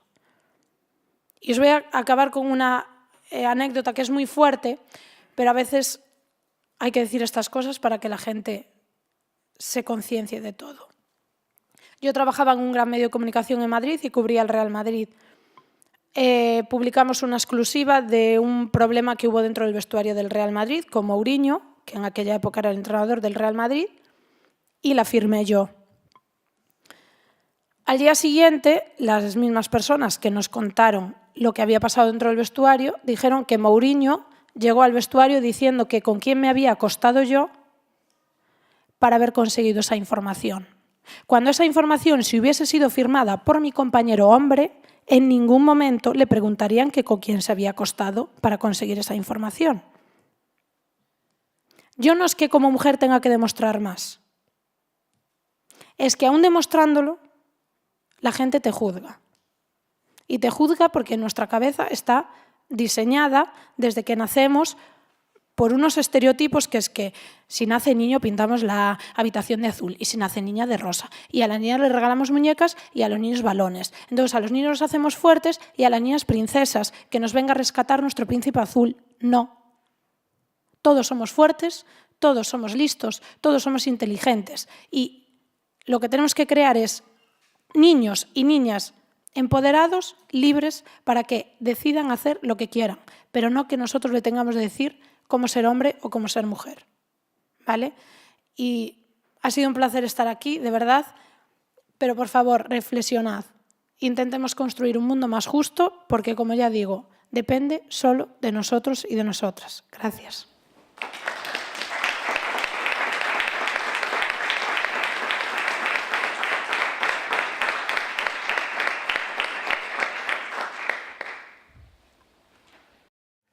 Muchas gracias, Alba.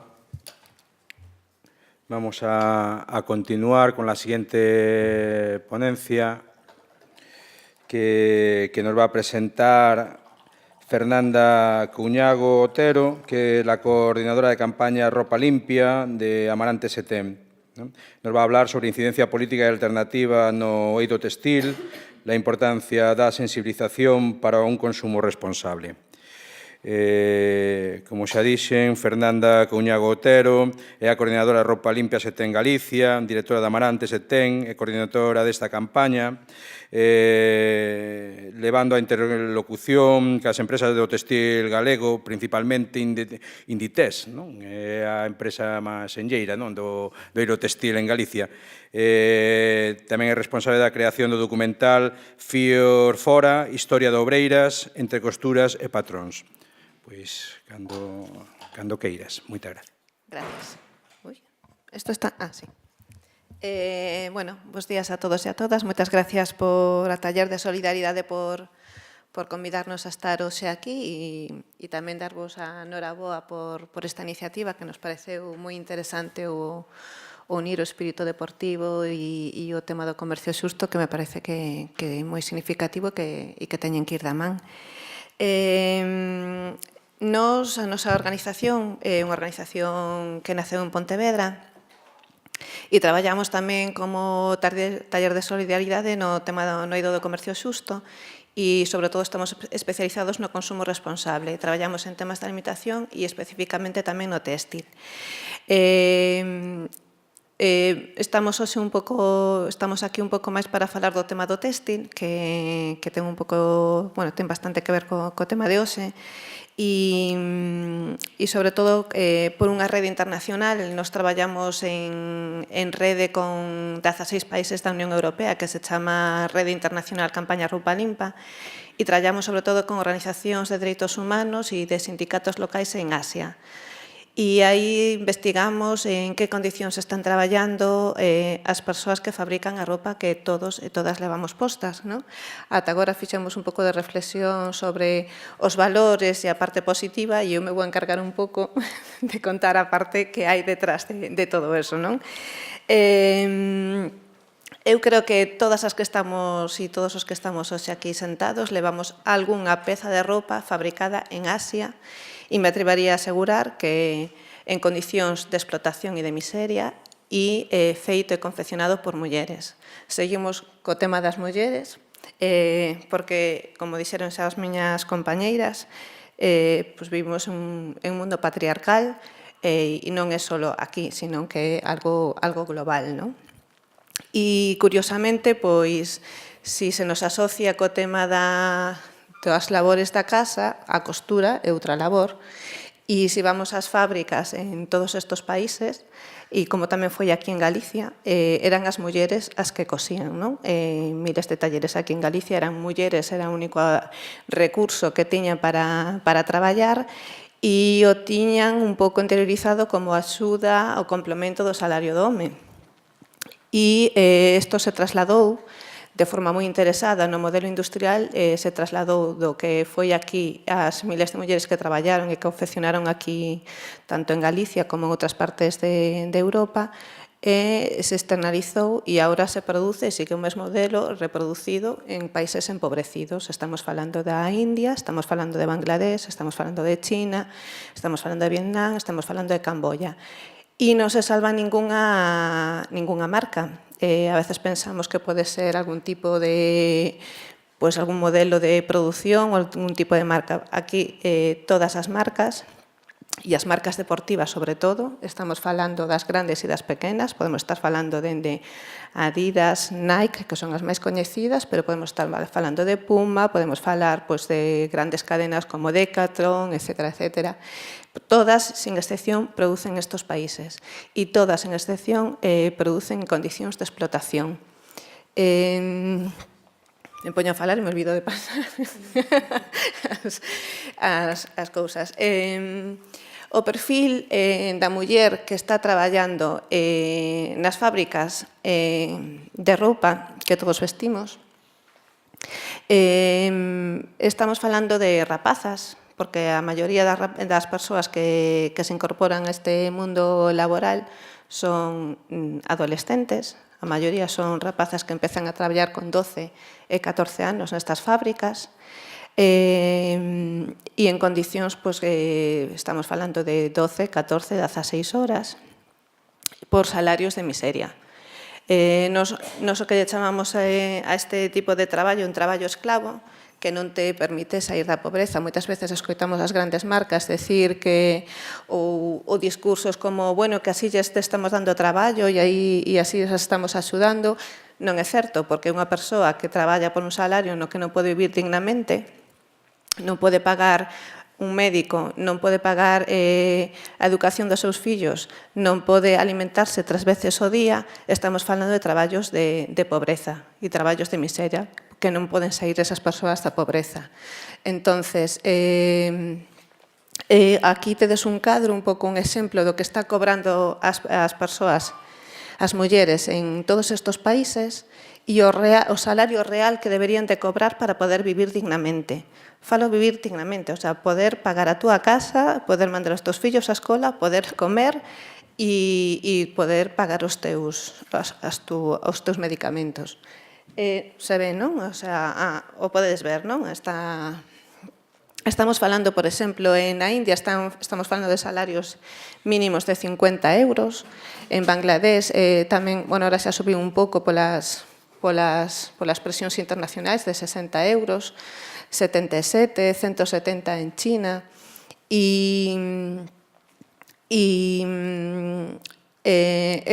A verdade é que realmente grave, porque está bastante oculto e bastante escondidas condicións nas que están traballando todas estas persoas. Hai un interés generalizado e hai políticas internacionais que están fomentando que siga isto perpetuándose ao longo dos anos. Non? Estamos vendo que cada vez que se intenta mellorar as condicións dos salarios e de vida dun país, estas marcas se trasladan a outro país onde os salarios poden ser máis baixos e poder seguir producindo en condicións cada vez con costes moito máis baixos. Non? Para que vos fagades unha idea, a ver, bueno, vou poñervos este exemplo. A maioría das marcas que producen estes países, se vedes aí, imaginadevos unha camiseta, podemos poñer 29 euros que pode costar. Temos que entre 17 e 3 euros, o sea, 17 máis 3 euros, os 20 euros son de beneficio para as empresas. E o resto para pagos de transporte e 8 céntimos do precio desa camiseta e o que gaña a traballadora. Isto podemos desplazar tamén a unha zapatilla de deporte. Nike, Adidas, puxemos unha media de 100 euros, no que podemos ver, esta sí que se ve peor, pero podemos ver como a maior parte dos beneficios para a marca e os salarios que reciben as traballadoras son salarios de miseria. Con esta imaxe que queremos visibilizar os grandes beneficios que teñen as empresas non é un problema solo de custes, sino un problema de beneficio que podería ser moitísimo máis equitativo. Nos fixemos un cálculo que para unha camiseta calqueira que podas mercar nunha tenda, solo con subir 20 céntimos o precio desa camiseta estarías duplicando o salario dunha traballadora nun país como na India ou Bangladesh. Eso significa que as condicións de vida das persoas mellorarían un 100, 200%, e non é un problema de costes, é un problema de aumentar os beneficios das marcas. Non é intereses de que non se podan subir os salarios e as condicións de vida desas persoas, sino que é un problema de beneficios e de manter a competitividade e a maior produción e os maiores ingresos.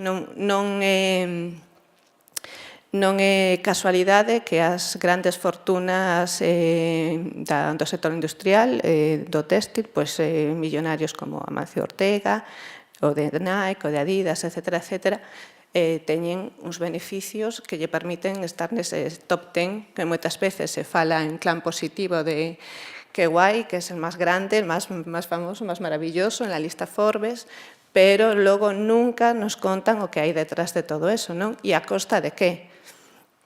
Nos traballamos en esa parte de denunciar en que condicións están esas traballadoras que fabrican para todos nós e para esas marcas.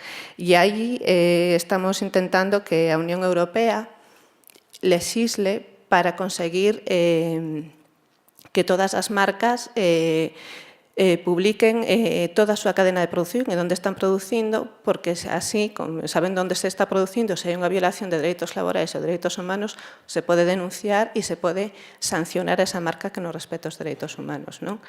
Ao final estamos falando de vontades políticas, porque poder se pode facer, evidentemente, pero é unha cuestión de intereses e de portas giratorias, en este sentido. Pero a nos permitiría poder regular como se está producindo en toda a cadena de producción de todas estas marcas e se podría sancionar a estas marcas que non respetan os dereitos laborais e os dereitos humanos. E así poderíamos focalizar onde está realmente o problema da explotación a nivel generalizado. Outro dos problemas que vemos no sector do téxtil, temos por un lado a parte dos dereitos laborais das persoas que están traballando na confección da roupa que levamos todas, pero hai outra parte que moitas veces se esquece, que non somos conscientes, que é o impacto ambiental que produce este tipo de roupa. Non sei se vedes aí, isto, se sabedes o que é algodón. O algodón é a materia prima casi que se viste toda a roupa que está feita toda a nosa roupa, non? A explotación laboral xa empeza no cultivo de algodón. Miles de nenos son sacados, por exemplo, das escolas en Pakistán para ir a recollida do algodón. Na India son os nenos e as nenas as que recollen o algodón, non? Xa empeza por aí o tema da explotación. Pero, aparte, o rápido volumen de consumo que temos instalados agora mesmo nas nosas vidas, se vedes a maioría da roupa cada vez é de peor calidade, e nos renovamos, o sea, ao ser a roupa tan barata, a estamos renovando continuamente, xa non usamos roupa que nos dura 10 anos, nin un valor engadido que levemos algo que dure 10 anos, non? E se levas algo posto que leva 10 anos, vamos, eres como un paria, non? Que non estás na moda e non estás no día a día. E iso vemos, por exemplo, na nosa xuventude. Eu estuve en estos meses traballando con institutos, con adolescentes, para un pouco reflexionar con eles a roupa toda que levaban, non? E como a producían e se sabían todo isto. E era moi significativo porque en todas as aulas estuve como en, non sei, 15 aulas de distintos institutos de toda Galicia, e non había un neno, unha nena, bueno, un adolescente, porque eran de 14, 15, 16 anos, que non levase un Nike, o sea, non tivese no seu armario roupa de Nike ou Adidas, pero todos, o sea, sin excepción. E logo, pois, tamén a roupa, pois tamén, bueno, teñen ainda a cultura, non, de heredar a roupa da irmán ou do irmán, pero me decían que como iban a levar algo que levase 3 anos, que eso era ir anticuado, o sea, que si estaba tola, que si eso xa se iba a aburrir da camiseta, que como iba a ter unha roupa que durase, non, 4 ou 5 anos, non? Que eso xa non se leva, que eso non se pode poñer, non? E reflexionaban un pouco sobre a moda, que o teñen moi interiorizado o ter que cambiar de modelo, de ir a mercar e todos mercaban, evidentemente, en algunha das cadenas de Inditex, o sea, esa era outra das situacións, non? Marca de deporte, roupa de deporte e o de Inditex, non? E era curioso, non? E cando lle contabas logo, por exemplo, o impacto ambiental que se producía, o estar producindo continuamente roupa ano tras ano e ir rotando toda tanto a roupa de deporte como a de vestir, claro, se explicaba que non só é a situación dos dereitos laborais nas persoas, é que nestes países non hai legislación medioambiental, o sea, os ríos están contaminados na maioría destes países, como non teñen moitas veces aguas potables, a maioría da xente da población cercana onde hai as fábricas enferma porque collen auga do río. Sabedes, esta é unha foto con exemplo, 5 minutos. Vale. Vedes como, por exemplo, ese ano estaba de moda esa cor e entón baixaban os ríos con esa cor que eran os tintes principais que se estaban utilizando ese ano para ese tipo de roupa, non? E logo lles explicábamos un pouco, pois mira, nunha camiseta que ti levas posta, que logo vas a tirar dentro de 2 anos, implica todo isto. Implica que temos que nesa camiseta polo menos levas 150 gramos de produtos químicos. O algodón, cada vez estamos facendo algodón transxénico, o impacto de pesticidas, herbicidas, fertilizantes que se utilizan na terra é brutal. y solo por 1 kilo de algodón estás consumindo 1.200 litros de agua. O impacto ambiental de millóns de camisetas que se usan todo o ano o está alertando xa a Unión Europea porque se están secando os acuíferos de moitos países polo tema da plantación do algodón. E logo, o que estamos xerando aquí nós, por un lado, queremos ir vestidos a moda, non somos conscientes do que hai detrás do que vestimos e non nos importa renovar e se nos dan pezas de roupa cada vez máis baratas para que así podamos conseguir consumindo, pero tamén estamos xerando un residuo téxtil que está creando un impacto ambiental bastante elevado. Non só polo algodón e todo o impacto que ten, sino porque cada vez se utilizan fibras sintéticas derivadas do petróleo que tamén teñen o seu impacto ambiental porque son de difícil reciclase e duran máis no medio, non? Entonces, cando levamos ou mercamos algo, pois a mí me gustaría que pensáramos un pouco que hai detrás de todo eso, non? Que persoas están facendo o que estamos vestindo, canto nos vai a durar esa peza de roupa, que vamos a facer con ela cando deixemos de usala, porque eso tamén ten outro impacto, non? Se pode reutilizar, hai outras formas de darlle esa vida a esa roupa. Nos lle chamamos a obsolescencia programada porque xa non só os electrodomésticos teñen a data para que se te estropeen, sino a roupa tamén xa teñen diseñada para que a partir do 3º ano xa teñas que tirar, non? Ou son algodones moi delgados, con tintes, con degradación para que teñas que, sí ou sí, renovar a túa peza de roupa. Non vou vos explicar o que é o comercio xusto en ese sentido. Tiña un cadro por aquí, non sei onde, xa perdín. Aquí, no que vos decía, vos explicaba, a diferencia, que xa non vou explicar o que é os principios do comercio xusto, pero onde reside a diferencia entre mercar unha camiseta de comercio xusto e unha camiseta convencional de calquera marca?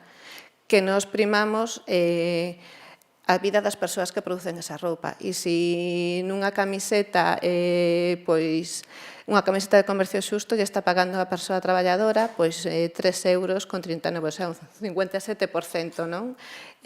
Con respecto ao que pode ser as outras marcas de roupa convencional, con todo o que hai detrás de impacto ambiental, porque tamén se respetan os principios do comercio xusto. E para todo isto, xa vos expliquei o que fai a campaña Roupa Limpa, estos son accións que fixemos contra H&M, tamén temos feito accións contra Inditex polas condicións nas que traballaban as mulleres. Isto foi unhas fábricas en Camboya na que os salarios tan baixos, as mulleres só comían unha vez ao día e entón hubo desmayos masivos nas fábricas porque non aguantaban o ritmo de traballo. Ou en Bangladesh hai asesinatos selectivos de sindicalistas para que non protesten polas duras condicións laborais. Tamén tuvemos campañas tamén con Inditex e o Corte Inglés. E logo, como alternativas, hai máis alternativas, non só o comercio xusto, sino que están facendo agora moito movimento aquí a nivel do Estado e a nivel de Galicia que tamén volver a producir localmente. Se vemos que non podemos controlar e ver como se está facendo as cousas noutros países, hai pequenas iniciativas que están empezando a traballar localmente outra vez. Mercan todo tecidos en ecolóxico e producen aquí en Galicia, non? E volver a relocalizar a produción como unha alternativa ao que está sucedendo a nivel global. E de aí naceu aquí en Galicia unha plataforma que se chama MOVE, que é Galicia Viste Consciente, que intenta facer eso, intentan volver a producir aquí con criterios de sostenibilidade e con salarios dignos para as traballadoras. Entonces, trouxen aquí unhas imaxes para que mirasedes que hai espacio para mercar de outro xeito, non? Que ao mellor en vez de ter 10 camisetas teríamos que ter 4 ou 5 no noso armario, porque os salarios evidentemente non van a ser os mesmos, pero estás tendo outro tipo de contribución cando mercas este tipo de roupa. Pois tedes aquí, estos son de Vigo, de Chanelas, que utilizan sudaderas para nenos e para maiores. Esto es La Canalla, que reutiliza telas de roupa e as recicla, fai roupa nova. Racataplan, que é roupa para bebés e para nenos ata 7 anos, que estos son vaqueros ecolóxicos que fan en Moaña, unha parella, e a confección a fai un taller de Boqueixón. Isto é a Cestola na Cachola, que tamén fan camisetas ecolóxicas. E estos son naturwear que utilizan sobre todo telas naturais, tecidos naturais como é o cáñamo. Están agora con proxecto tamén de utilizar ortigas, tamén o algodón, e fan roupa pois máis orientada a máis, camisetas, gorras, tamén teñen pantalóns. E pois traxen aquí algúns exemplos. Empeza a haber moitos máis, a nivel estatal tamén hai, e a nivel internacional, e entendemos que por aí debería de ser a aposta. E creo que xa acabei co meu tempo, non? Sí.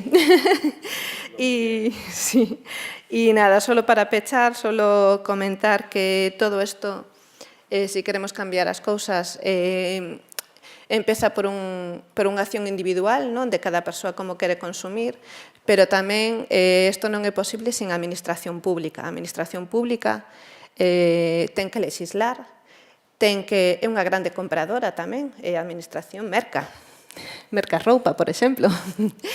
Entonces, é responsabilidade da administración pública tamén como representantes de todos nós que legisle e que cando faga tamén as súas compras faga unha compra responsable e non é só o prezo. Hai que mirar que hai detrás do que se fabrica e como se fabrica. Non podes pregonar, falar de igualdade, non podes falar de conceptos que quedan moi ben de cara a fora, se logo non exerces de forma práctica o que estás vendendo cara a fora. Entón, se non legislas e non faz contratos públicos que teñan criterios como a igualdade, como condicións laborais, condicións de saúde e respeto ao medio ambiente, pois non estamos facendo nada en ese sentido. E nada máis, moitas gracias e nada, parabéns a todos e gracias por estar aquí.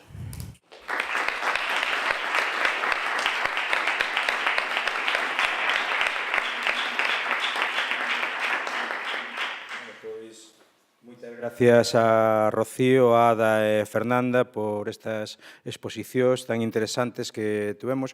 Ahora vamos a seguir practicando comercio xusto en este pequeno descanso, en este pequeno almorzo que nos van a ofrecer ahora con produtos de comercio xusto por o restaurante Páprica. Aquí a portas e repomos forzas para continuar debatindo e traballando neste tema de deporte, muller e comercio xusto que nos trae hoxe aquí. Ás 12:15 volvemos a vernos aquí. Moitas gracias. Mira a ver se sube, baixa. Eu non sei se está empezando. Sí, pois xa está. Sí, o que podemos poñer para que se vexa mellor ver pantalla completa. Mira, aí ver modo pantalla completa. E así non se ve. Perfecto, efectivamente. Bueno, vamos continuar entonces co traballo, vamos a empezar que xa ca mesa de experiencias, non? Toca a primeira experiencia que nos van presentar, que Adela Somozapazos, técnica de sensibilización de proxectos Entrendo Conciencia, do proxecto Entrendo Conciencia. Está licenciada en Arte na Universidade de Santiago de Compostela, compaxinou ca carreira de Estudios de Teatro e de Dramaturgia. Bueno, e ao terminar a súa carreira tuvo unha beca para traballar na Galería de Arte da Universidade de Queen's. E a raíz desto empezou unha amplia experiencia internacional, non? Que llevou a ter diferentes traballos relacionados ca cultura, a educación, a comunicación e o turismo en ambientes interculturales. Ten unha gran sensibilidade por o tema da injusticia social desde moi pequena, non? Pero haber vivido un ano e medio en Dubai e haber visto de cerca o maltrato das persoas con poucos recursos e a falta de conciencia cívica e social generalizada acentuaron este sentimento xa arraigado nela. En 2013 volveu de Dubái, non? Para cursar o máster de profesorado de secundaria na Universidade Rei Juan Carlos I en Madrid, colaborar durante un ano en la INCA como profesora de inglés para adolescentes en riesgo de exclusión social. Esta foi a súa primeira experiencia como voluntaria social. Despois de volver a Galicia, traballou como técnica de turismo e cultura en un concello da nosa comunidade, organizando actividades culturais e educativas para nenos e nenas. E no 2016 comenzou o máster en protocolo e xestión de eventos da Escola Internacional de Protocolo, que culminou facendo precisamente prácticas na ONG Taller de Solidaridade. Pois eso, desde precisamente a raíz deste máster, destas prácticas, foi contratada por esta organización como técnica de sensibilización. Cando queiras. Bueno, casi vou falar dende aquí, porque non hai moito espacio. Despois desta presentación, nada, moitísimas gracias a todos por estar aquí. Sí que é certo que veño de traballar en ambientes moi distintos, que cando unha persoa entra nunha organización, ás veces as expectativas son limitadas, pero que teño a fortuna de decir que, dende que entrei en Taller de Solidaridade, puiden ver que realmente que se fan proxectos de verdad, que hai, aínda que somos solo 7 persoas en plantilla, con xente maravillosa que traballa en Lugo e en Madrid, hai un montón de persoas que comentaba Gerardo na súa intervención que están apoiando a organización, que hai un montón de fanse moitos proxectos de cooperación, a veces con financiadores privados e outras veces, como neste caso, con financiadores públicos. Polo tanto, como son cartos de todos que repercuten dunha forma tan maravillosa, a satisfacción é doble, non?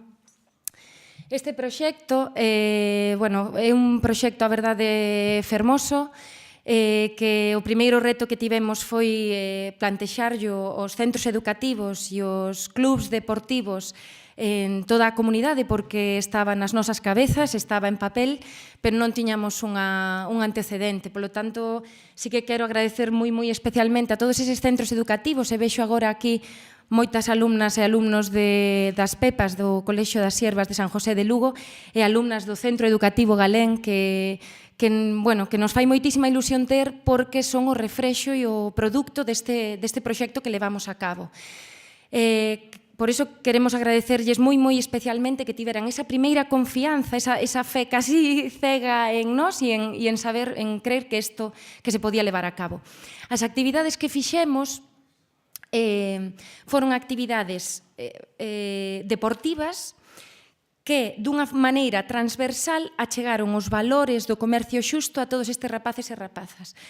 Deportivas e lúdicas, centradas, como comentábamos, en centros educativos por unha parte, colexios, esa é a parte educativa do proxecto, e en clubs deportivos. Estas actividades, eu creo que, cando un traballa con rapaces, con adolescentes, isto xa é unha experiencia persoal, non? Pero creo que recibes casi máis do que das.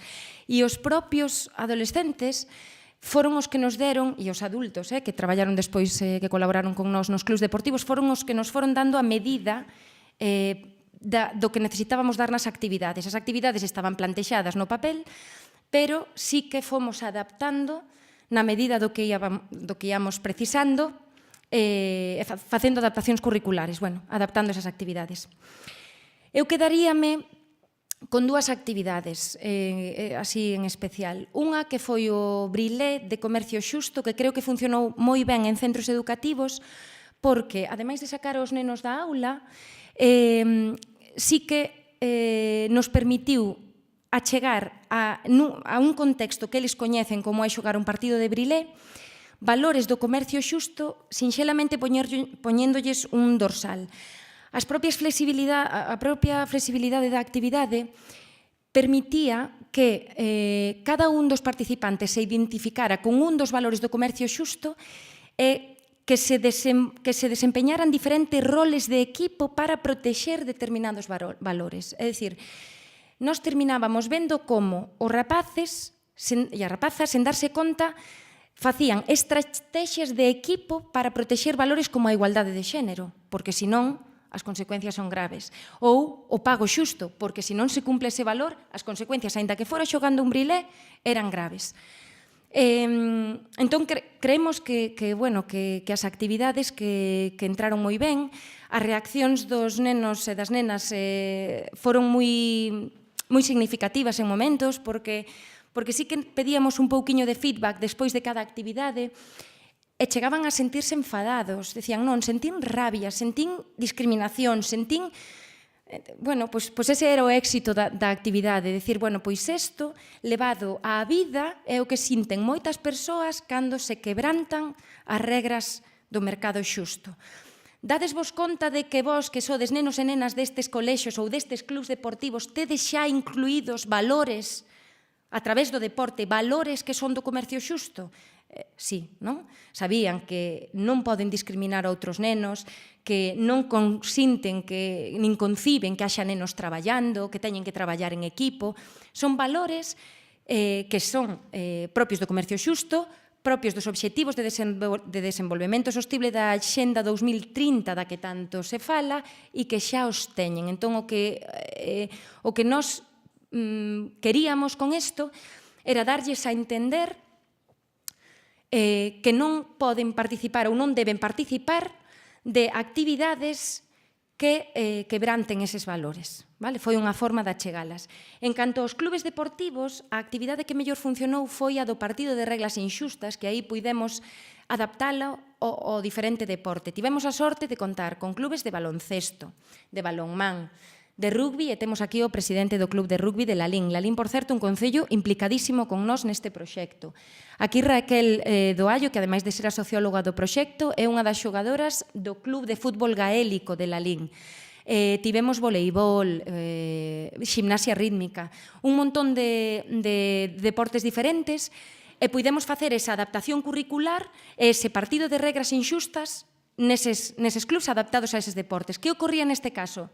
Que como te metes nun ámbito que eles controlan perfectamente, partido de fútbol, controlan as reglas do fútbol, partido de baloncesto, pero con reglas inxustas, controlan as normas do baloncesto, e quebrantas esas normas, empezan a sufrir, no mellor sentido da palabra. Entón tamén puidemos ver que eran actividades que lles facían reflexionar. Como anécdota, pois o club de balonmán de Lalín, e eran adultos neste caso, houve un momento que facendo a actividade, o partido de reglas inxustas, neste caso, non falábamos en concreto de onde se facían os balóns, non era esa actividade, temos actividades para eso en concreto, que é a historia dunha pelota de fútbol, non era esa actividade. Sin embargo, un dos xogadores colleu o balón e dixo ao entrenador, está feito en Bangladesh, con un baixón que me fixo sentir mal e ben, porque dices, bueno, creemos que as actividades están facendo mella e están creando conciencia. Eu creo que a mellor maneira de ver un pouco o refrexo do que foi o proxecto que fixemos, así, a mellor maneira de asentalo é que vexamos o vídeo que temos e despois remato dicindo unhas palabriñas.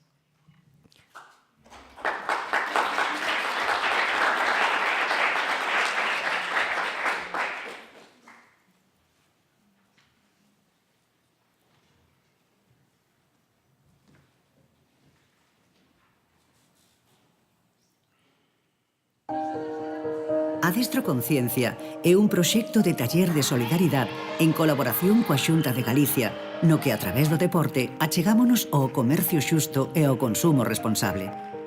4 cidades galegas, 7 centros educativos, 8 escolas deportivas municipais e máis de 3.500 participantes. Todo un proxecto global de sensibilización e educación pro desenvolvemento, tanto educativo como de investigación e movilización social. A parte educativa do proxecto levouse a cabo en centros escolares das cidades de Ourense, Lugo e Vigo. 1.650 nenos e nenas de 12 a 15 anos participaron nas actividades deportivas e lúdicas do proxecto, acompañados por 20 docentes.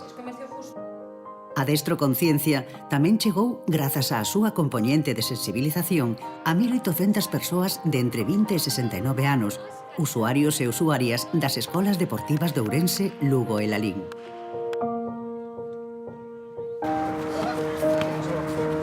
Adestro Conciencia converteuse nunha importante ferramenta de sensibilización de homes, mulleres, nenos e nenas e ofrécenos datos de partida sobre os hábitos de consumo da poboación participante a través dunha liña de base.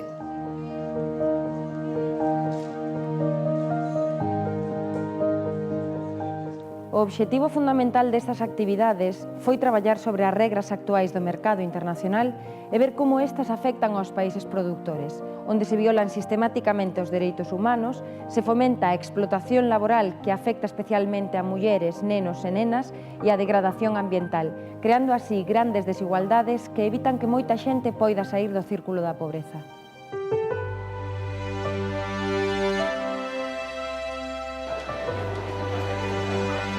Os mozos e mozas coñecían ben os valores do deporte, pero non a súa similitude cos do comercio xusto.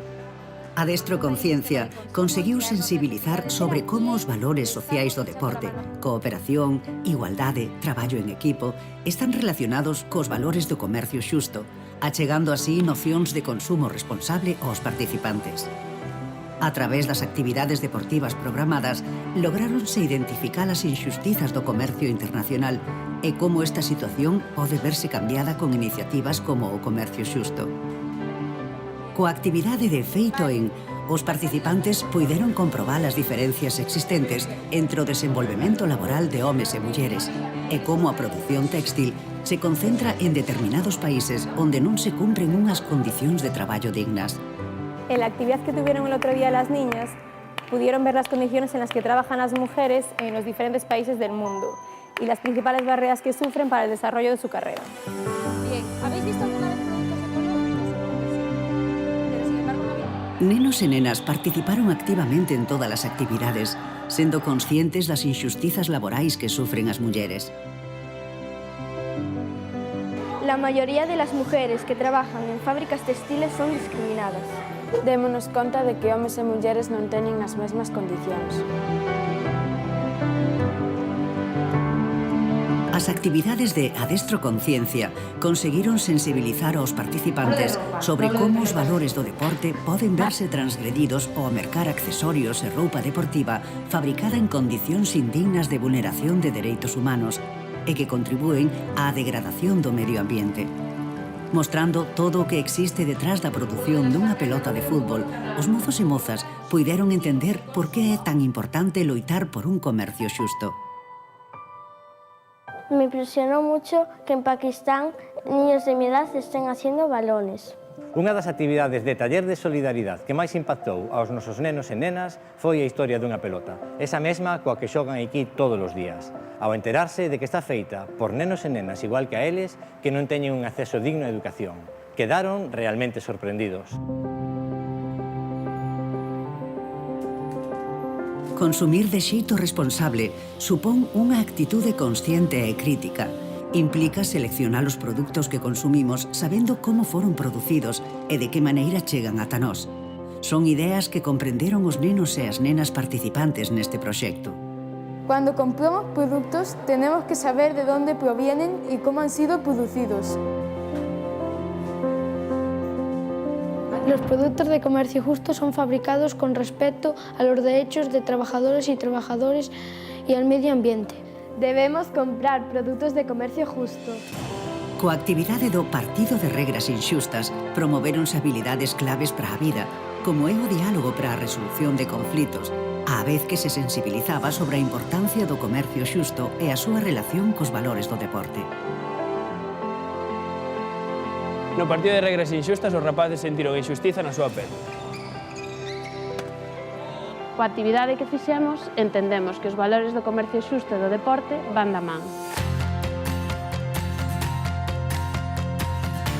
Adestro Conciencia, Un proxecto que contribúe ao desenvolvemento dunha economía social e solidaria rexida polos valores da cooperación, democracia, cidadanía global, igualdade, solidariedade e medio ambiente, onde as relacións comerciais apóianse nos principios e valores do comercio xusto.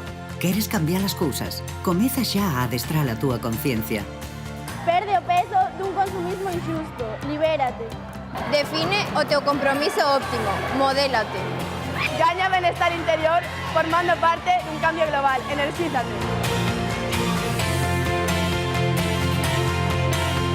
Lograr un consumo responsable é un obxectivo común, pero son as nosas pequenas accións as que poden lograr ese cambio.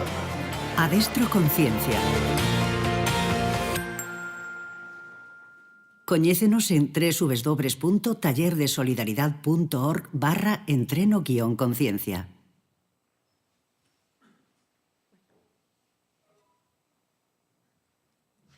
Bueno, pois esperamos que...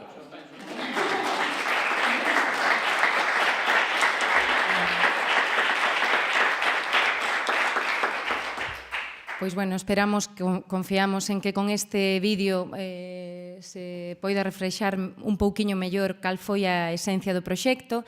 Este proxecto ten vontade de seguir e de esparcirse. Somos pioneiros en España, é a primeira vez que se unen os valores do deporte e do comercio xusto. Confiamos en que a Xunta nos volva a subvencionar o proxecto, que se vayan adherindo clubes. Sabemos que temos o prazer de contar con xente aquí agora do Clube de Triatlón de Lugo, do Clube de Béisbol de Lume, do Clube das Termas de Tenis. Estamos á vosa disposición para que cando remate o foro faledes con nós para si tedes algunha dúbida ou algún tipo de interés concreto. E nada máis, que para min, pois en concreto, foi un prazer poder levar a cabo a parte, digamos, de campo deste proxecto, que moitísimas gracias a todos por estar aquí e que especialmente aos alumnos que a pesar de ter os exames están hoxe, tanto os de Pepas como os do Cole Galén, que falarán, que son rapazas, falarán despois, porque elas e eles son o refrexo e o porqué deste proxecto. Moitas gracias.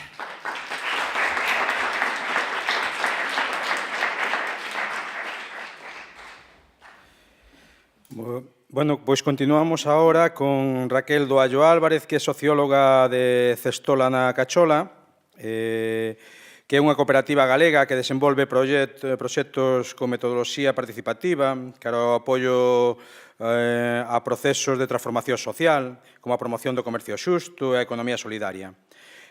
Tamén traballa no eido da pintura artística, a ilustración e o muralismo. Moitas gracias. Empezamos. Outra? Mesa 2?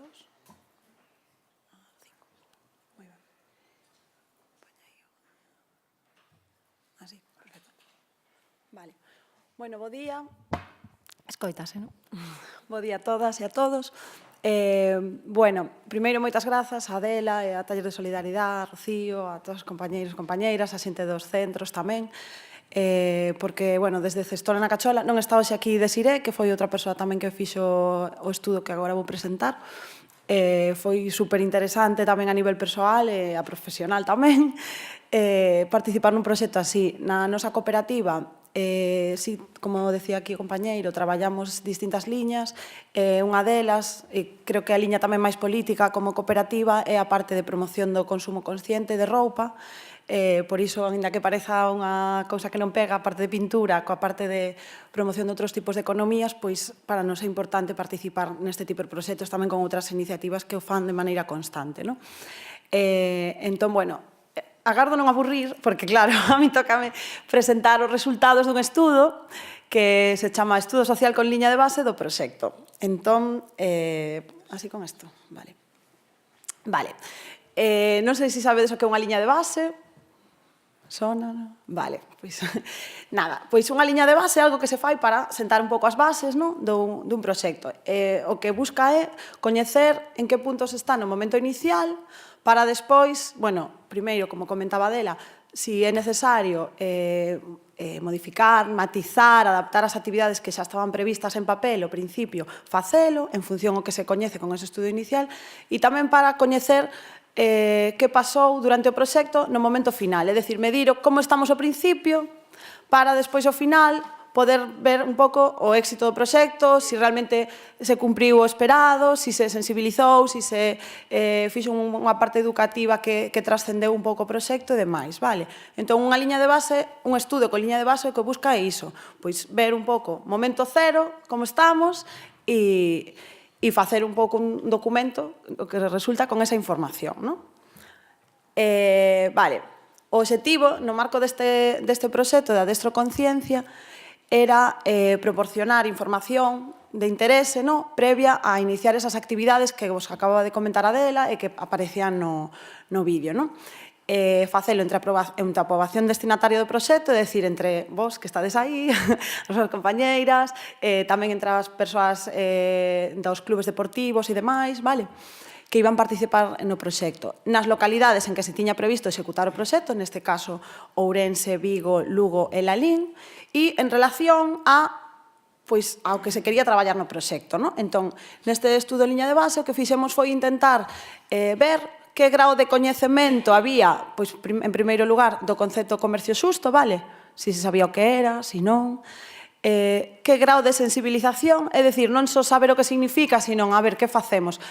Cando temos opción, consumimos comercio xusto? Sí, non, por qué? Pois o mesmo co concepto de igualdade de xénero, saber se nos sonaba o que era iso, que significa e demais. Coñecer o grau de percepción da relación entre valores, comercio xusto e deporte, un pouco relacionar.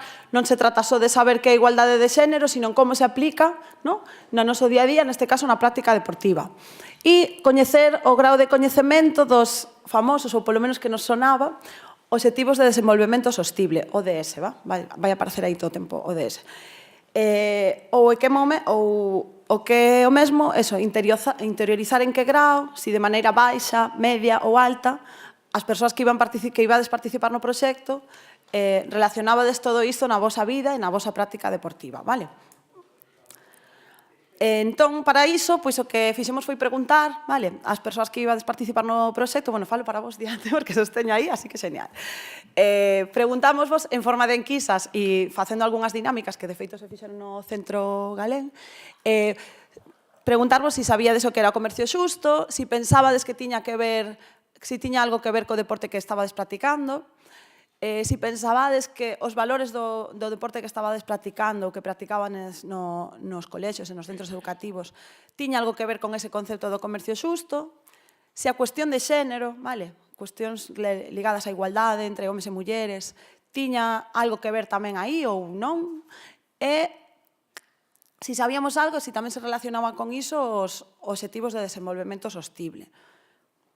Vale.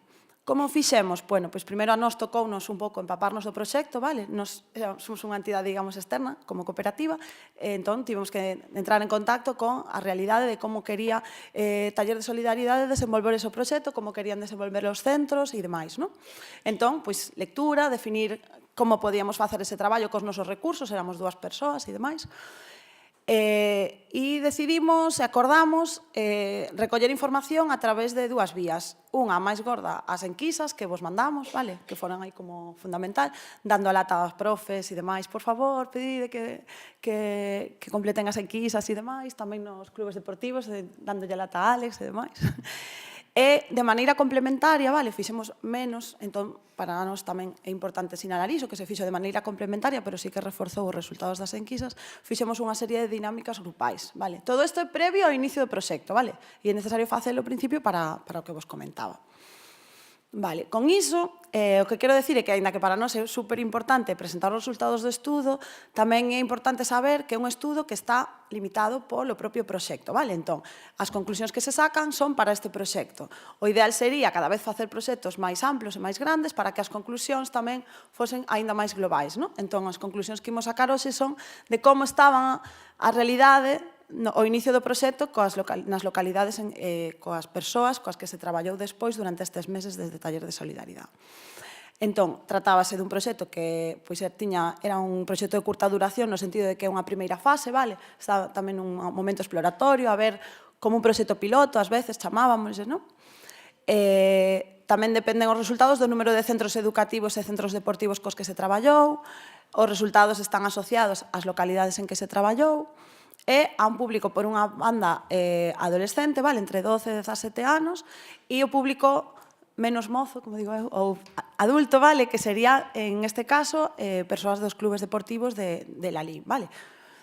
E todo isto con persoas que fan deporte de maneira habitual. Por tanto, tamén ten un dobre interese para taller de solidaridade porque poden ser consumidores, poden ser persoas sensibilizadas actual ou potencialmente co consumo de roupa deportiva de comercio xusto, vale? Que tamén parte dos obxectivos do proxecto. Vale, bueno, é que me sinto aí que estou saltando un rollo, vale. Entón, bueno, un pouco estudo se vinculou a algo máis de 600 persoas participantes no inicio do proxecto, nun total de 7 centros educativos e 8 clubes deportivos, en 4 localidades diferentes. E, bueno, un pouco por ver así os números, así como se repartiron, vale? O que vos decía era, isto non ten luz, non? Que podedes ver que o grosso da parte de centros escolares constitúe unhas 400 persoas e despois, se lle sumamos que imos a analizar os resultados de maneira conxunta en clubes deportivos a xente da mesma idade que en centros escolares, vale, pois xa temos aí casi o grosso do total, que serían como 570 persoas, máis ou menos. Despois, unhas 70 persoas que foron as que utilizamos así un pouco de conejillos de indias, que serían as persoas adultas que practicaban deporte en clubes deportivos porque decidimos facer o estudo separando un pouco esos dous perfiles, vale? Vale. Entón, primeiro recollemos información vía enquisas con 3 tipos de enquisas, unhas dirixidas a adolescentes de centros educativos, outra dirixida a adolescentes de clubes deportivos e unha terceira dirixida ás persoas adultas de clubes deportivos. E nesas enquisas había unhas 30 preguntas onde se facían cuestións sobre comercio xusto, deporte, valores, obxectivos de desenvolvemento sostible e como pensábades que se relacionaban esas cousas, se é que tiñan algunha relación. Vale. E de maneira complementaria, no Centro Galén e no Colexio San Xosé de Ourense, fixemos tamén algunhas dinámicas grupais cujos resultados realmente reforzaron o que vos vou contar agora, que son os resultados das enquisas, vale? O que fixemos foi, nesas dinámicas, vale, brevemente, traballar eses 4 temas, vale? Valores e deporte, comercio xusto, xénero, deporte e obxectivos de desenvolvemento sostible, en pequenos grupos e facendo postas en común, chuvias de idea para tantear un pouco cal era a realidade tamén inicial de coñecemento e sensibilización. Aí á dereita aparece unha foto dunha das actividades que fixemos, que foi traballando o tema de valores de xénero, deporte e valores, non? E un pouco como pensábamos e preguntábamos, non sei se vos estabades ese día, non? Ti pode ser. Esa foto. Vale, e non sei se... Bueno, comparte ti que fixemos. Bueno, o que fixemos foi en pequeniños grupos, repartiron as fotografías, eran actividades moi sinxelas de lanzar, digamos, para ver un pouco se algo tiña que ver, non? Entón, había unha serie de debates e de aí recollemos a información. Vale. Principais resultados. Por unha banda, tanto en centros educativos como en clubes deportivos, en relación aos resultados de traballo con adolescentes, obtivemos resultados semellantes, así que non vou facer tres tipos de enquisas, sino que vamos separar en 2 partes, vale? Destacar un pouco, non sei como vou de tempo. Ben, vale, bien, vale. Bueno, nada, simplemente, algunhas características, vale, deron resultados semellantes tanto as enquisas en centros educativos como en clubes deportivos, e igualmente o reforzo con dinámicas, vale. Simplemente, destacar que en centros educativos houve un perfil máis urbano fronte a clubes deportivos onde hai máis nivel de resposta, neste caso na zona de la LIM, vale. Son persoas con unha práctica deportiva habitual de mínimo 2-3 días por semana e que nos indicaban que ademais se facía deporte tanto de maneira grupal como individual. É dicir, non só facemos deporte, neste caso, nos centros educativos a nivel de clases, por exemplo, ou que me vou a correr ou a nadar, sino que tamén se facía deporte en grupo na maioría de parte dos casos, vale? O cal tamén nos dá un perfil. Vou pasar así algunhas gráficas, as que me parecían máis interesantes, vale? Para ver así de forma visual, vale? Entón, por que razóns prácticas deporte? Pois, sobre todo, pois, falaba de temas relacionados coa saúde ou con desfrutar. Cando facíamos a pregunta de que valores sociais aportaba a actividade deportiva que estabas practicando neses momentos e pedíamos que se elixisen 5, pois relacionábase moito con co que comentaba tamén antes Adela, non? Compañeirismo, traballo en equipo, vale? Respeto, cooperación, son valores moi ligados tamén á práctica grupal, vale? Que tamén nos empezaba a dar pistas de por que disfrutas e como e en que maneira facendo deporte, vale? Bueno, fixemos algunhas preguntas tamén relacionadas co consumo de roupa, vale? Que tamén poidesen servir de pistas para o futuro, cara as seguintes fases, vale? En relación ao consumo de roupa de comercio xusto, vale? Todos somos bastante responsables, parece, porque isto tamén nas enquisas de adultos tampouco é que houvese unha tendencia a consumir roupa mínimo unha vez ao mes, sino cada 2, 3 meses e dábanse respostas de prendas que tiñan unha durabilidade menor, vale?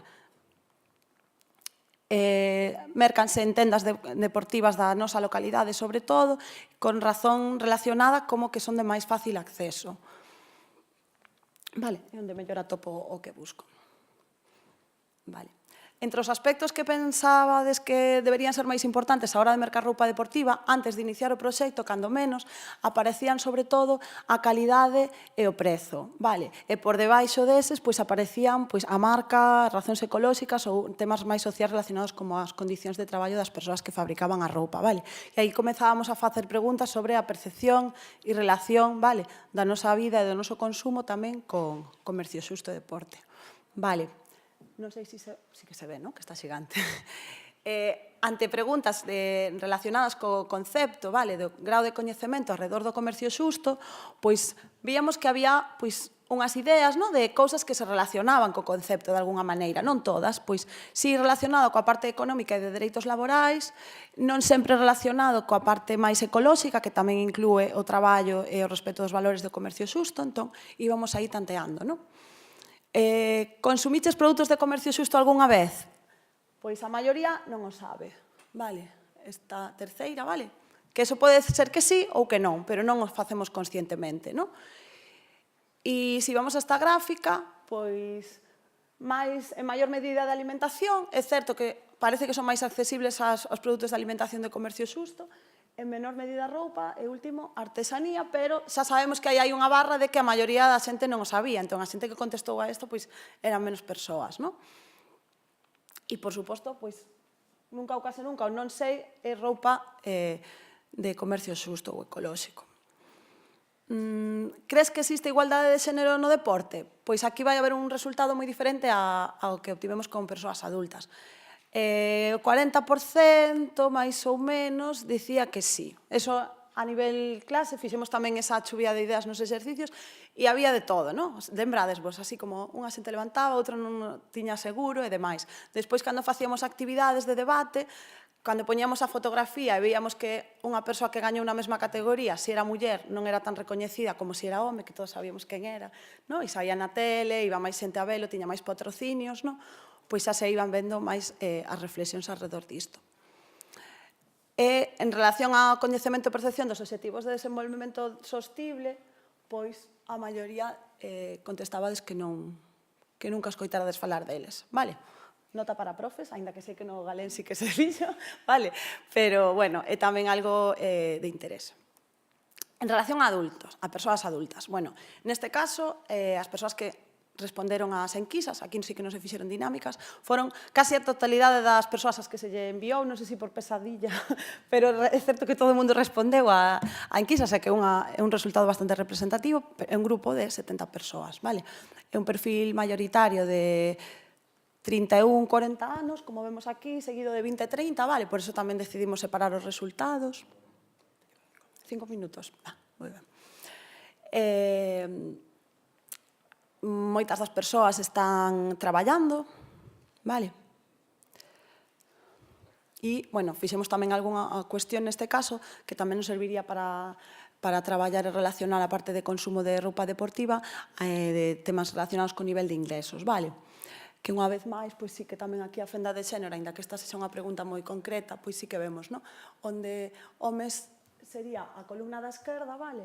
E sabemos a fenda salarial simplemente unha enquisa así de tanteo de 70 persoas, vale? Onde aparece máis por riba o violeta oscuro e onde máis por debaixo. A nivel frecuencia do consumo de prendas deportivas, pois vai un pouco na liña que tiñamos nas enquisas a adolescentes, vale? Cada 2-3 meses, sobre todo. E un gasto anual mayoritario de entre 100 e 300 euros ao ano ou incluso menos, vale? Estas dúas columnas fan casi o total, vale? Pode parecer moito ou pouco, pero, bueno, estamos falando con persoas que realmente teñen que cubrir o custe dunha equipación porque forman parte dun equipo de gaélico ou de rugby, non? Entón, bueno, pois non son gastos altos. Os lugares onde se mercan as prendas deportivas, pois aquí imos subindo, non? O nivel de achegamento ás cadeas ou grandes superficies, onde, nota o pé, é máis difícil decir que estamos a mercar comercio xusto, vale? Porque xa a propia cadea e a propia dinámica de como funciona, pois alonxa un pouco, non? Pero máis do 60% comenta que acude a tendas deportivas da localidade.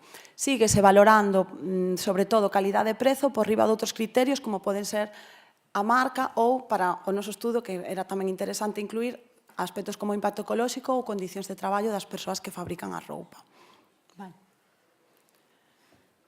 Grao de coñecemento de comercio xusto, pois semellante, ao caso anterior. Sí que nos soan o que é o comercio xusto e relacionámoslo sobre todo con temas relacionados con ingresos e coa garantía dos dereitos laborais, non tanto con outras cuestións, pero aínda hai como dúbida, moitas persoas non respondían ou daban como anotacións nesta enquisa, vale? De non teño moi clara a pregunta, non me queda claro, non sabería que responder ou que decidir, vale? Que tamén unha nota interesante. Querendo relacionar comercio xusto e valores deportivos a nivel de disponibilidade e distribución da roupa, vale? Pois neste cadro vemos que destaca a resposta de que non atopamos este tipo de roupa con facilidade en tendas físicas, vale? E que non a mercamos porque non atopamos nas nosas tendas habituais entre as razóns polas que non consumimos roupa de comercio xusto de maneira habitual, vale? E aquí sí que cambia un pouco a percepción a nivel de enquisas de si crees que existe igualdade de xénero no deporte. E a maior parte da xente, máis dun 70%, afirma que non, rotundamente. Como última pregunta, antes de pasar ás conclusións, aquí parece, aparentemente, que todo o mundo escoitou falar algunha vez dos obxectivos de desenvolvemento sostible. Todo o mundo, máis do 50%. Que pasa? Que despois, se imos a analizar as respostas, resulta que a maioría das persoas asocian coñecer os obxectivos de desenvolvemento sostible a coidado do medio ambiente. E como se comentaba na primeira parte da sesión, os obxectivos de desenvolvemento sostible teñen que ver con máis cuestións, ligadas tamén a niveis de ingresos, a coidado da saúde, e a cuestións transversais onde o medio ambiente sempre vai a estar porque é algo que está aí, pero que non só se teñen que ver coas respostas que se daban. Vale. Conclusións. Lembrades vos ao principio que o que se quería era estudiar que grao de coñecemento e sensibilización había cara a algunhas cousas, non? Pois na variable 1, grao de coñecemento alrededor do concepto comercio xusto. Pois no noso estudio pensamos que esos resultados nos din que hai un grao de coñecemento baixo. Máis do 50% da mostra das persoas que fixeste esa enquisa, tanto adultas como adolescentes, descoñecen o concepto de comercio xusto e entre o 50% e o 60% do total, dependendo de se falamos de un ou outro perfil, descoñece se consumiu algunha vez produtos de comercio xusto. Que se pensamos que decíamos que non eran moi accesibles, probablemente é que non o consumimos nunca, vale? Ou case nunca. Variable 2, grao de sensibilización alrededor do comercio xusto. Vale, pensamos que os datos nos din que é baixo, xa que nas enquisas sempre se valoran a calidade e precio dun produto como factores máis importantes á hora de elexir comprar un produto, tamén no caso da roupa, vale? Variable 3, grao de coñecemento do concepto de igualdade de xénero. E aquí, aparentemente, todo o mundo indicaba, e cando se pedía que se definise, que sabía o que era a igualdade de xénero. Que pasa? Que esta variable queda un pouco así como aillada se non a relacionamos co resto de cousas, non? E cando facíamos os debates sobre igualdade e comercio xusto, sobre igualdade, deporte e demais, e relacionábamos as preguntas da enquisa con outros factores, non se recoñecía a igualdade de xénero tan ben. Entón, para nós, esta variable 3, sí, sabes o que significa, sabes poñer o concepto, pero en realidade, se non a relacionamos co resto de factores, pois deixa de ter tanto sentido, non? Entón, pasamos a interacción cos valores do deporte de todas esas cousas e pensamos que esa interacción e esa percepción é un pouco baixa, non? Porque entre persoas adultas, un 60% recoñece que non hai igualdade de xénero do deporte, fronte unha resposta case en sentido contrario entre a poboación nova. Ningún dos grupos analizados establece unha relación clara entre deporte, loitar pola igualdade, a xustiza e o comercio xusto, a pesar de que compartimos eses valores cando practicamos deporte. Realmente, despois, non somos moi conscientes ou non apostamos realmente polo comercio xusto e entre un 25 e un 30% das persoas enquisadas non percibe relación entre os valores a nivel deportivo e o compromiso con un mundo máis xusto. Había respostas no sentido de esta pregunta creo que non se relaciona. O compromiso con un mundo máis xusto non ten nada que ver con que eu vaya a facer deporte, vale? Entón, primeiro, compartimos uns valores e por iso elegimos outro deporte, pero despois como que, cando menos antes do proxecto, haberá agora que medir o que pasou durante o proxecto e como vemos estas cuestións ao final, pois non se relacionaba directamente desde o punto de vista das persoas que respondíades.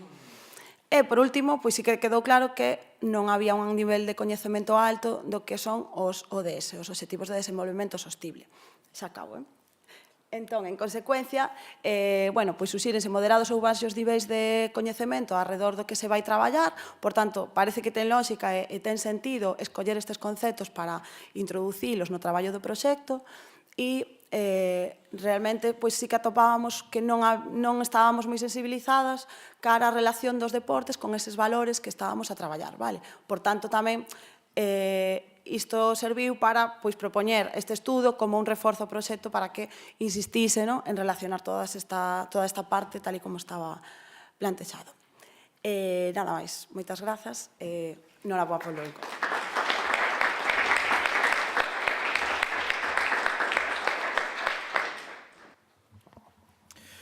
Moitas gracias, Raquel, por esta exposición, esas conclusións deste traballo. Vamos a ver. Imos a continuar, entón, con outro ponente. Aquí máis ben é un grupo de traballo que nos vai falar. Está na mesa Álvaro Fernández Fernández, que é profesor do Centro Educativo Galén de Lugo, maestro e profesor de Educación Física deste centro educativo, que nos vai falar sobre a importancia de sensibilización a través do deporte sobre comercio xusto, consumo responsable, xénero no eido educativo. Vai estar acompañado por algunhas deportistas que xa adestraron músculo ético nesta actividade, que son Paula Fernández Caballero, de primeiro de ESO, Anaí Cif Barro, de segundo de ESO, e Lucía Amarelo Ginzo, de tercero de ESO. Pois, cando queiras. Bueno, buenos días y bienvenidos a todos a este foro. Participo en él representando a la parte educativa, más en concreto al ámbito escolar. Los maestros y profesores somos educadores y una educación completa consiste en combinar el aprendizaje no solo de conocimientos, sino también de la transmisión de actitudes y de comportamientos deseables. Esa educación integral engloba la actividad física y deportiva. En ella se dan multitud de situaciones que promueven el desarrollo de estos valores y creo que el contexto ideal para poder trabajarlos y para poder fortalecerlos es el deporte. Es un ámbito que llega muy lejos y a muchas personas. El deporte transforma, está claro que transforma, por una parte a los practicantes, pero también a las personas que los rodean. La clave de ese cambio está en que vaya acorde a esos valores que nosotros buscamos y que se trabaje desde la infancia. En ocasiones en el deporte se dan situaciones pues, no muy favorecedoras de esto. Por ejemplo, el caso de deportistas, en muchos casos iconos y modelos de éxito, envidiados por muchos chavales e imitados, y que no son el mejor ejemplo a seguir. Lo mismo ocurre con algunos espectadores, desgraciadamente a veces familiares directos, padres, madres, hermanos, y que no saben comportarse como deberían o no son un buen ejemplo de deportividad. Afortunadamente, creo que cada vez ocurre menos en el ámbito de entrenadores y entrenadoras. Creo que las personas responsables de organizar y de dirigir estas actividades cuidan más este aspecto y buscan personas formadas no solo en el ámbito deportivo, como se hacía hace años, sino que cuidan esa parte educativa también. Un profesor mío en la universidad siempre nos comentaba, nos decía, una persona se la conoce al verla hacer deporte. La forma de actuar y de comportarse y de practicar ese deporte, tanto con compañeros como con rivales, define un poco cómo y quién es como persona. Por todo ello, creo que no podemos permitir que el mal ejemplo sea el espejo en que se fijen nuestros deportistas o nuestros jóvenes deportistas. El motivo por el que estoy aquí son esas actividades de sensibilización que llevamos a cabo en nuestro centro. Todas las actividades o todos los programas que nos llegan al centro siempre los coordina pues, o un profesor de una materia en concreta o una materia en concreta. En este caso voy a hablar un poco de las que se refiere a la mía, que es la educación física. Los últimos talleres que trabajamos en esta materia fueron uno de deporte adaptado. Los objetivos eran promover la inclusión de las personas con diversidad funcional en las actividades deportivas y dar mayor difusión a los colectivos que las representan. En esta actividad, recuerdo el inicio de ella, había dos partes, una parte como más teórica y una parte como más vivencial o más práctica. En esa primera parte pues, llegó un chico que practicaba deporte adaptado a contar su experiencia y lo primero que hizo fue, pues, entró en un aula en la que estaba un grupo de chavales, se subió de la silla de ruedas a la mesa y se puso encima de la mesa. Y lo primero que les preguntó a los chavales fue, ¿os doy pena? La respuesta está clara. A algunos sí, o a la mayoría sí. Y él decía, a ver, yo no puedo dar pena. Esta es mi vida, soy muy feliz, hago muchas cosas y no tengo por qué dar pena ni quiero dar pena a los demás. Vale. Él contaba un poco cómo un accidente de tráfico le provocó una lesión medular y comentaba las dificultades de integrarse o de encontrar un deporte. Él ya era deportista, pero el hecho de ese accidente le cambió completamente la vida y tenía que buscar, y a veces no es fácil, practicar deporte adaptado porque depende mucho de las instalaciones, del tipo de actividades, de las posibilidades. Y luego contaba también los problemas que se encontraba en su vida cotidiana. Podía comparar muy bien, porque él no había sido siempre así, la diferencia entre cómo era su vida antes y cómo era su vida en ese momento. Hablaba de la adaptación de su vehículo, del coste y de las pocas subvenciones que tenían para ese tipo de materiales. Comentaba todos los materiales adaptados que necesitaba y las múltiples barreras, principalmente arquitectónicas, que se encontraba en el día a día. Y luego una segunda parte, que era práctica, pues los grupos de alumnos que participaron de la actividad lo que hicieron fue interactuar y vivenciar en su propio cuerpo pues las dificultades con las que se encuentran estas personas a la hora de practicar deporte. Creo que el hecho de explicarlas es una cosa y el hecho de vivirlas es otra. Creo que los chavales van a aprender mucho más con su vivencia que no con toda la explicación posible que les puedas dar. Otra de las actividades también relacionadas con mi materia es una carrera solidaria que organizamos. Los objetivos son lograr cambios reales en las vidas de los niños y de las niñas, al apoyar el trabajo de los derechos de la infancia y conocer algo más el derecho al agua y el derecho a la educación y aportar un granito de arena en poder mejorarlos. Esta actividad consiste en una carrera solidaria en la cual los chavales buscan patrocinadores. Los patrocinadores suelen ser familiares cercanos y esos patrocinadores aportan una pequeña cantidad de dinero a cambio del esfuerzo, del trabajo que esos chicos hacen. Un día organizamos pues, para todo infantil, primaria y parte de secundaria esa carrera, se organizan distintos circuitos por el centro y los chavales canjean ese esfuerzo a cambio de ese dinero que les dan los patrocinadores. Donan ese dinero a cambio de su esfuerzo y de su superación. Y otra de las actividades es la que me hace estar aquí, y es el taller de Entrena el músculo ético, de Entrena conciencia, que creo que está muy bien explicado en el vídeo, que me encantó el vídeo, y la explicación de Adela. Me gustaría decir respecto a ese taller, que cuando hablamos de comercio justo y valores, en ocasiones a los niños les puede parecer un concepto demasiado teórico y quizás demasiado lejano. Si eso lo trasladamos a un juego, como trató de hacer ella en todo momento, lo ven como algo más cercano, mucho más real, y no solo lo entienden, sino que lo vivencian. De esa forma creo que quedará mucho más interiorizado para ellos. Me gustaría señalar la importancia de poder contar con este tipo de actividades impartidas en centros educativos y que cuenten con el apoyo de entidades y organismos. Creo que el hecho de ser novedosas, diferentes e impartidas por personas ajenas al centro también añade un plus de motivación, pues porque quizás a nosotros están más cansados de vernos.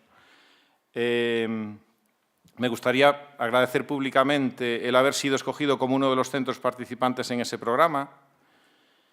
Y fui invitado a este foro para representar ese ámbito escolar, pero creo que en él los verdaderos protagonistas de la actividad son, en este caso, mi alumnado. Por eso siempre intenté hacerles partícipes de este foro y por eso me acompañan en el día de hoy. Creo que ellos y ellas son las que mejor os pueden transmitir qué sacan en limpio de este tipo de actividades, la importancia de este tipo de actividades. Creo que ellas son las que mejor van a plasmar ese aprendizaje y esa sensibilización que sacan. Creo que ellas son las que mejor os pueden contar qué conclusiones y reflexiones sacaron. Y ellas y ellos son el presente y el futuro motor de cambio y transformación para conseguir un mundo mejor.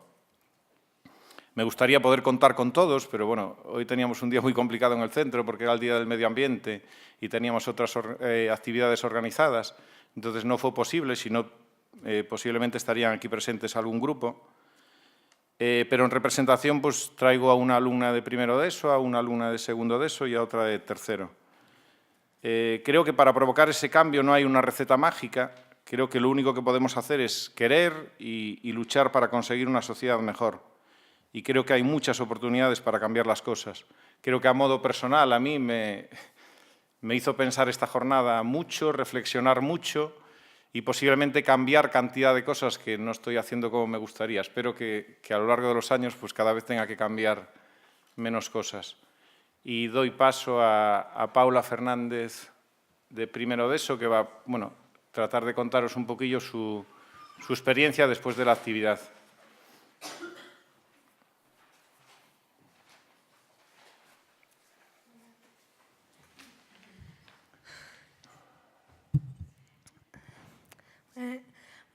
Antes de hacer las actividades del comercio justo, vamos a ser justos, yo ya tenía una clara idea de que el mundo no es todo lo ideal de lo que se debería, de lo que nos intentan mostrar. Sabía, y sigo sabiendo, que hay personas trabajando en condiciones extremadamente duras y muy despiadadas, y todo por un trozo de pan, el cual a veces ni siquiera pueden comer. La sociedad actual en la que vivimos es una gran consumidora y la única manera de producir todo lo que se demanda, y cabe decir que no se necesita, no es para nada ética y solo responde a un principio, el del dinero. También sabía que el cambio estaba sucediendo, tímidamente, pero también sin frenarse. Nuevas empresas con valores morales y actividades solidarias crecían poco a poco, y eso es una buena señal. Sin embargo, después del taller, me di cuenta de que esas pequeñas empresas no pueden crecer solamente por la fuerza de su voluntad. Necesitan recursos, al igual que el resto. Y pienso que está en nuestras manos elegir si queremos gastar un poco más de dinero para impulsar el cambio hacia un mundo mejor o si queremos seguir en lo cómodo, barato, pero injusto para muchas personas. Nosotros decidimos si queremos vestir ropa fabricada sin ser pagada, comer alimentos que luego desecharemos y que desesperadamente necesitan quienes pudieron trabajar en su procesamiento, o si queremos jugar a nuestro deporte favorito disfrutando con nuestros amigos, usando materiales que han hecho otras personas de nuestra misma edad incluso, en una situación mucho más infortunada. Diciéndolo así suena algo que puede convencer a todo el mundo, ¿verdad? Pero no es verdad, porque yo no tenía ni idea de que el comercio justo, tanto en minúsculas como en mayúsculas, existía. Un pequeño gesto como puede ser mirar la etiqueta y ver la marca del comercio justo puede ayudar a alguien a levantarse y ver el sol un nuevo día. Todo está en nuestras manos, en nuestra elección.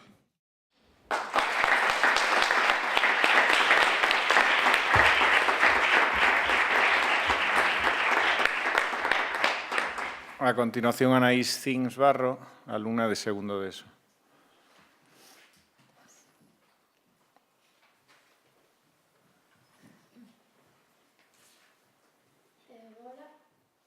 Voy a empezar diciendo que no puedo negar que me sentí muy impactada al principio cuando en nuestro colegio nos dijo que íbamos a tener una charla, una presentación sobre el comercio justo.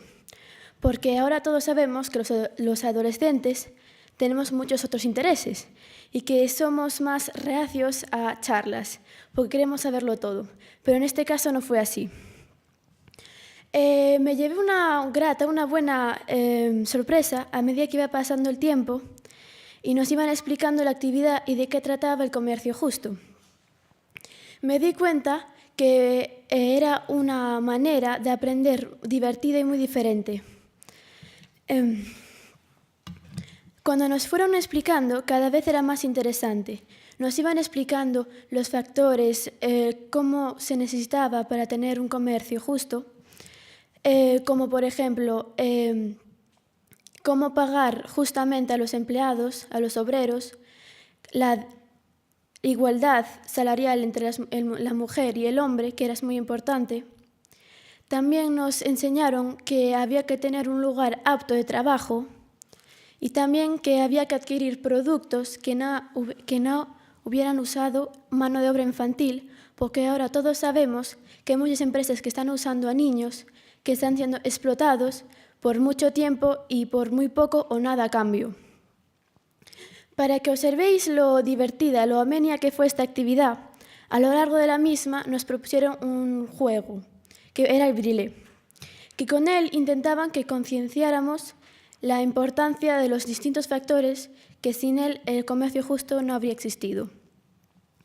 De esta forma se elaboraron dos equipos, que cada componente personificaba uno de estos factores, como la igualdad, un precio justo, etc.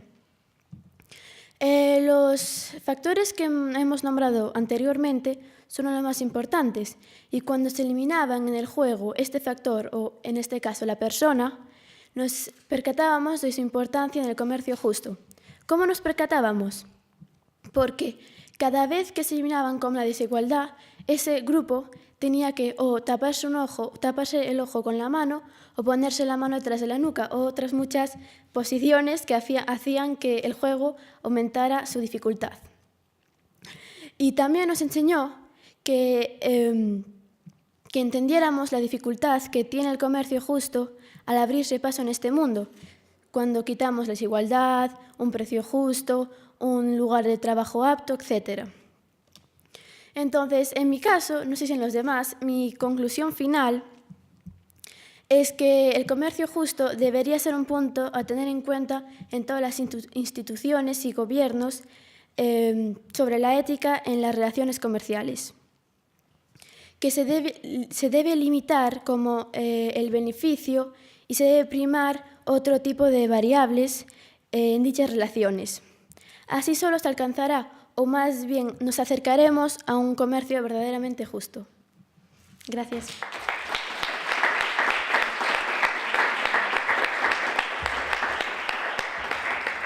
Por último, Lucía Amarelo Ginzo, alumna de tercero de ESO.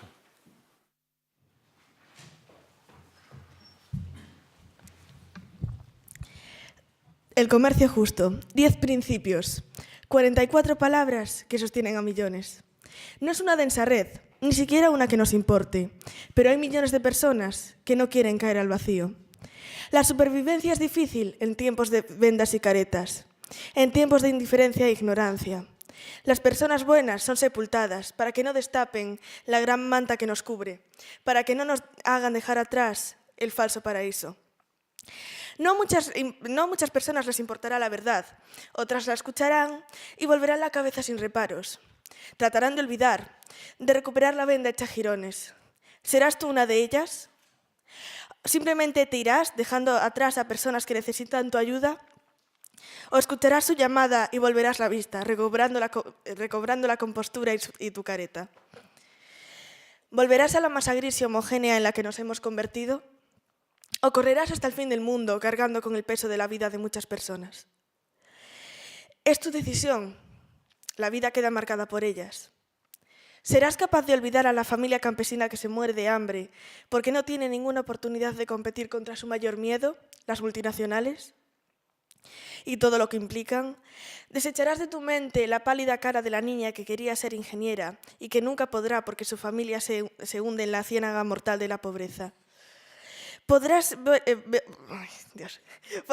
a ver el telediario mientras sabes que el dirigente de ese país recibe beneficios personales por hacer la vista gorda en las condiciones laborales. Que esa empresa se beneficie de la falta de sindicatos para someter a casi esclavitud a los trabajadores mientras tú juegas con ese balón. ¿Podrás conciliar el sueño sabiendo que mientras un trabajador que hace deportivas le paga 1 euro al día, a ti te las venden a 200? ¿Podrás concebir que los agricultores son presionados por las empresas para entregar cantidades imposibles en un plazo demasiado corto? ¿Que no les pagan si no lo hacen? ¿Puedes quedarte tranquilo sabiendo que a los extractores del coltán que lleva tu teléfono se les trata como si fueran esclavos? ¿Que no les... ¿Podrás volver a respirar profundo cuando el niño que fabricó tu malón se está muriendo de cáncer por los tintes? ¿Podrás respirar sabiendo que le estás arrebatando la vida?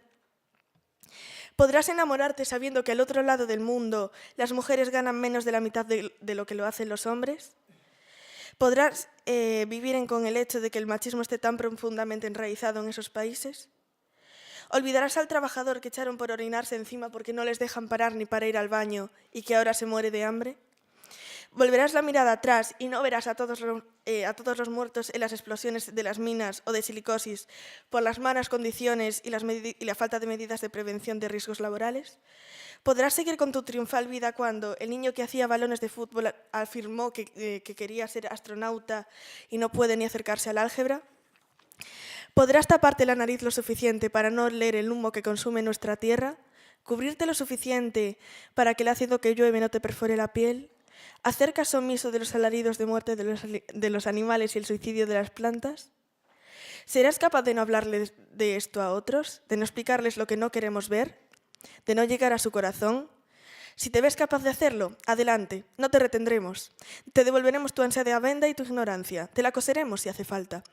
Pero recuerda que pudiste ayudar a millones de personas y que renunciaste a ellas por tu inocencia perdida, que ya no volverá a ser ni tan siquiera algo parecido a lo que era. Si ya no puedes olvidar nada de esto, si tu careta se ha hecho añicos, si tu venda se ha pulverizado ante tus ojos, escucha. ¿Lo oyes, verdad? Son millones de voces que gritan, estamos aquí, nuestras vidas importan. Únete a la ayuda que construye un suelo seguro bajo sus pies, que lucha por garantías de vida.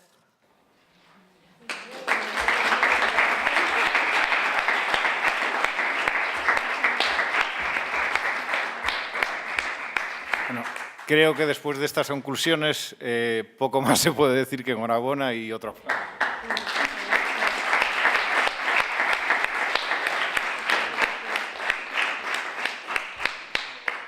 Pues muchas gracias. Bueno, la verdad, aún estamos reflexionando tantas preguntas que han agitado tantas conciencias que nos queda ahí y que bueno, nos deja un poco en vilo, ¿no? Esperemos responder y saber responder bien a estas preguntas que nos han quedado en el aire. Vamos a continuar con el foro ahora. Nos va a hablar Alejandro Ferradas Gallego, que es presidente del Club Rubi Coretti de Lalín, deportista con discapacidad, que está vinculado a diferentes proyectos en favor de colectivos en riesgo de exclusión y que considera con total convicción que el deporte es una enorme herramienta para favorecer la igualdad en diversos ámbitos. Alejandro, cuando quieras, gracias. Hola. Escoítaseme ben? A ver, un segundinho que vamos poñer a presentación. Bueno, moi bons días a todos. En primeiro lugar, quería darlle os parabéns a todos os poñentes que participaron hoxe, porque a verdade é que me deixaron ca boca aberta. Despois de escoitar a estas estudantes, me parece, deume ganas de marchar para casa e non contar nada máis, porque xa contaron elas toda. O mesmo me pasaba a mí. Bueno, e nada, o mismo digo con todos, agradecer o gran traballo que fixo pois Taller de Solidaridade con esta actividade de Entreno Conciencia. Moitas grazas por deixarnos participar. Eu hoxe veño en representación do Club Rubi Coretti Lalín, son o seu presidente, e nada, expresar o agradecemento por deixarnos formar parte deste proxecto. Queremos que este proxecto teña continuidade, de feito xa firmamos o aval para o ano que ven, para ver se é posible volver a participar, porque quedamos encantados. E nada, hoxe pola miña parte vou intentar falar un pouquiño sobre algo que xa coñecedes todo o mundo, que son os enormes valores que ten o deporte, como eses valores van en relación cos valores que transmite tamén ou quere transmitir o comercio xusto, e falar un pouquiño sobre como o deporte como unha gran ferramenta para a integración social ou para a inclusión social. Bueno, vou empezar falando, como vos digo, un pouquiño dos valores do deporte, vou a ver se son capaz de cambiar as diapositivas con este chintófono, é para diante, verdad? Aí, non. Aí está. Bueno, un dos valores, ou algo que aprendemos cando facemos deporte e que pode ser equiparable á vida real, é o traballo en equipo, non? Somos individuos que estamos dentro dunha estrutura organizativa, neste caso pois sería un equipo ou un club, na que cada un debe facer unha tarefa ou unha parte e intentando buscar unha meta ou un obxectivo común. Vale, ese obxectivo común, por exemplo, no rugby, que é a parte que máis cerca me toca, por eso vou falar un poquinho, e son imaxes relacionadas con este deporte, pois é conseguir máis puntos que o rival, non? O bo de intentar conseguir un obxectivo común en colectivo e na que cada un de nós somos importantes para formar unha parte dese proxecto é que se crean vínculos, vale? Créase cohesión e, sobre todo, créase un enorme sentido de pertencer a un grupo. E incluso, pois, ese grupo pode chegar a compararse con unha familia. Outro dos valores importantes do deporte, neste caso, pois, tamén, por exemplo, podría ser do rugby, é o respeto. Vale? O respeto é algo que podemos e temos que aplicar non só no deporte, senón que exportalo do deporte, vale? E aplicalo a moitos ámbitos da nosa vida e da sociedade. Respeto polos compañeiros, en primeiro lugar. Por qué? Porque cada un de nós somos iguais, todos temos unha función nese equipo, por exemplo, nun equipo de rugby ou de fútbol, e todos aportamos o máximo para o ben común. Respeto polos rivais. Por qué? Porque as normas dentro dun terreo de xogo son exactamente iguais para un equipo que para outro. Respeto, por exemplo, no rugby, e é algo que se debería exportar a outros deportes, da grada hacia o campo de fútbol. Non está permitido e nunca xamais se verá nun campo de rugby a unha persoa do público insultar a un xogador ou insultar a unha decisión arbitral. Isto é penado, de feito o colexiado pode inmediatamente suspender un partido, vale? E obviamente isto recaerá nunha sanción enorme para o club. E cando falo de respeto, tamén falo de que axuda a aumentar a tolerancia nunha persona. Vale, isto se exportamos á vida real, cando aprendemos a convivir en igualdade nun equipo, é algo que nos vai a facer medrar como persoa e vamos a entender certas situacións que se cadra, se non fixéramos deporte, en de xamais entenderíamos.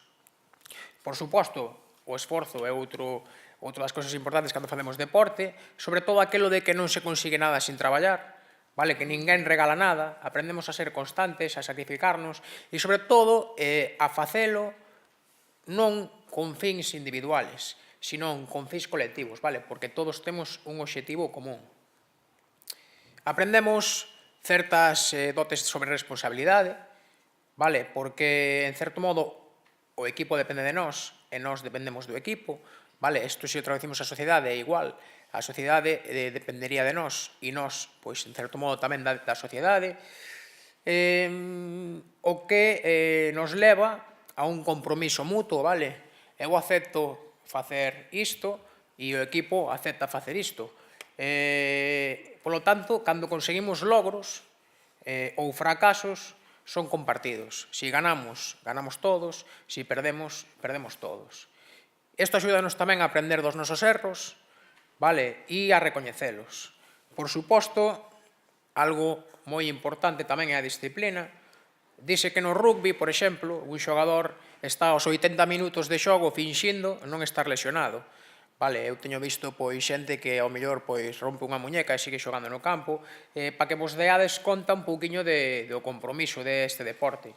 Tamén se di que se o rugby é só un deporte, o corazón só é un órgano, e é certo, non é por barrer para casa, pero é un deporte que aporta moitísimos valores, e esta disciplina, volvemos ao mismo, sacrificio polo ben común, e apórtanos, vale, pasión polo que facemos.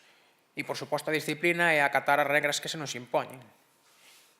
Tamén podemos aprender moito sobre solidaridade, porque todos somos igual de importantes, cada un de nós somos unha peza importante nese engranaxe que é o equipo, as decisións tómanse de xeito democrático e compartimos e cooperamos entre nós para un obxectivo común. Algo moi importante tamén é o xogo limpio. Bueno, tedes que disculpar porque a presentación está feita en castelán e eu estou falando en galego porque me desenvolvo mellor en galego. Que significa o xogo limpio? Vale, significa xogar sin facer trampas. Significa cumprir co establecido, vale? Significa que antes de comenzar o partido xa sabemos que existen unhas normas que as temos que cumplir e acatámolas con sumo gusto, vale? Isto xera unha gran igualdade, porque todos e cada un de nós sabemos que tanto o equipo rival como a nós temos as mesmas normas. Polo tanto, non existe desigualdade nese aspecto. Isto o que nos aporta é un comportamento leal, sincero e correcto. Aprendemos a aceptar as derrotas con dignidade e, sobre todo, a celebrar as vitorias con respeto, sencillez e moderación. E eu penso que no deporte isto de o xogo limpio funciona moi ben porque existen unhas normas xustas, vale? Cando me refiro a normas xustas e reincidindo un pouquiño a todo o que veño contando dende o principio, é que as normas son iguais para o equipo A e son iguais para o equipo B. Aprendemos a solucionar conflictos, de xeito democrático, pero, sobre todo, sabemos que existe a igualdade nese aspecto, non? Non está favorecido ningún dos dous equipos por normas diferentes. Isto, se se exportara ao mundo actual, a sociedade en moitos ámbitos, sería favorecedor da inclusión. Inclusión das persoas na sociedade. Porque, por exemplo, cando xogamos a rugby, cando facemos outro deporte, estamos no campo, non hai cores, non hai tamaños, non hai estatus social. Formamos parte dun proxecto común. Penso que o deporte favorece a inclusión das mulleres na sociedade, a igualdade de xénero. E digo isto, por exemplo, un dato anecdótico do rugby, é que é un deporte no que os equipos son mixtos hasta os 18 anos, algo que humildemente me parece excesivo porque os cambios físicos entre un rapaz de 18 anos e unha rapaza poden ser evidentes. Sin embargo, é unha maneira de fomentar a igualdade de xénero como en ningún outro deporte, porque que mellor maneira de compartir campo, que mellor maneira de compartir vestuario hasta certas edades e que mellor maneira de xogar no mesmo equipo que aprender a valorar a muller como alguén exactamente igual que a un home. E neste caso gustame moito o traballo que fixo a sección femenina do Club Rugby Coretti Lalín, chámanse as Abellonas. Elas son unha sección femenina que se formou hai 20 anos en Lalín. Para mí son un exemplo en moitos aspectos, un exemplo porque hai 20 anos no Deza non había ninguna sección femenina, foron as pioneiras neste aspecto, un deporte que era mayoritariamente xogado por homes, e son exemplo de tamén compromiso social E explico vos por qué. Porque esa determinación que adquiren no campo para, por exemplo, facer unha placaxe ou, por exemplo, para coller o balón, percutir contra unha rival e avanzar metros, serviulles para fora do campo, vale, loitar e ser fortes, por exemplo, para seguir loitando contra as enormes discriminacións que sigue afectando a este colectivo femenino. Falo de inclusión no deporte porque unha persoa que fai deporte é máis capaz de integrarse na sociedade. E digo isto, por exemplo, por poñervos un exemplo, unha persoa que é tímida, o feito de compartir vestuario con outra xente, vaille axudar a falar en confianza e despois a ser máis extrovertido de cara ao público. Sírvenos tamén para evadirnos do día a día, dos problemas que cada un de nós podíamos ter. Por lo tanto, medramos como persoas e aprendemos a convivir co noso entorno. Todos estes valores dos que estou falando, vale, non estou contando nada novo e penso que todos sabedes un pouquiño de que vai o deporte e os valores que transmite, poderíanse tamén, penso que son moi iguales cos que persigue o comercio xusto. Esta inclusión da que vos falo é porque existe a igualdade de oportunidades, unha igualdade de oportunidades que non existe no mundo actual, que non existe na sociedade actual, esas normas xustas da que vos falaba, é algo que ainda nos queda moito por traballar, vale? Gústame comparar a sociedade cun puzzle, un puzzle moi sinxelo, todos sabemos en que consiste en ir collendo pezas e ilas unindo, vale? Na sociedade, no mundo actual, sí que é certo que hai moitas pezas que engranan elas solas, que parece que levan toda a vida engranadas, sin embargo, hai moitas outras pezas que ou ben é moi complicado que engranen ou ben non queremos que engranen. Que tipo de pezas? Por exemplo, pasa co machismo, vale, que rechaza a igualdade das mulleres, pasa co racismo, que considera que por ter un color de pel determinado somos superiores, pasa, por exemplo, cas persoas con discapacidade, nas que se pensa que non temos as capacidades suficientes para desenvolver certas actividades, pasa co consumismo desmedido, vale, que crea condicións indignas de traballo e competencia desleal. Polo tanto, pasa que existe desigualdade de oportunidades. E pasa desigualdade de oportunidades porque esas mesmas normas xustas das que falábamos no deporte non existen. Ou si existen, sin embargo, non son iguais para todos.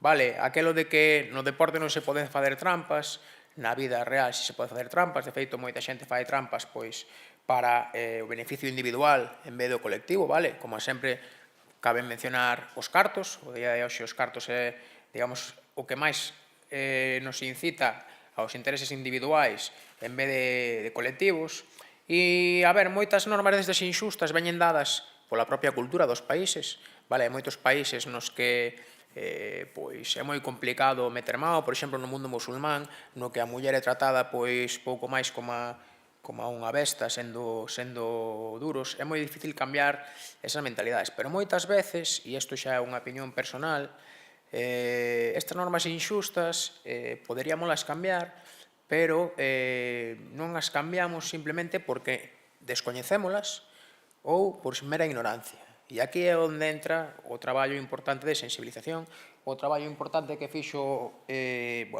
toda esta xente neste proxecto, no taller de solidaridade, os nosos xogadores, xogadoras, directiva, corpo técnico que participamos nas actividades, algúns de nós coñecíamos o comercio xusto, moitos nin siquiera o coñecían, pasaba igual que os alumnos e alumnas do vosso colexio, e outros moitos pensaban que era outra cousa completamente errónea. Por iso digo que moitas destas normas inxustas non somos coñecedoras ou coñecedores delas.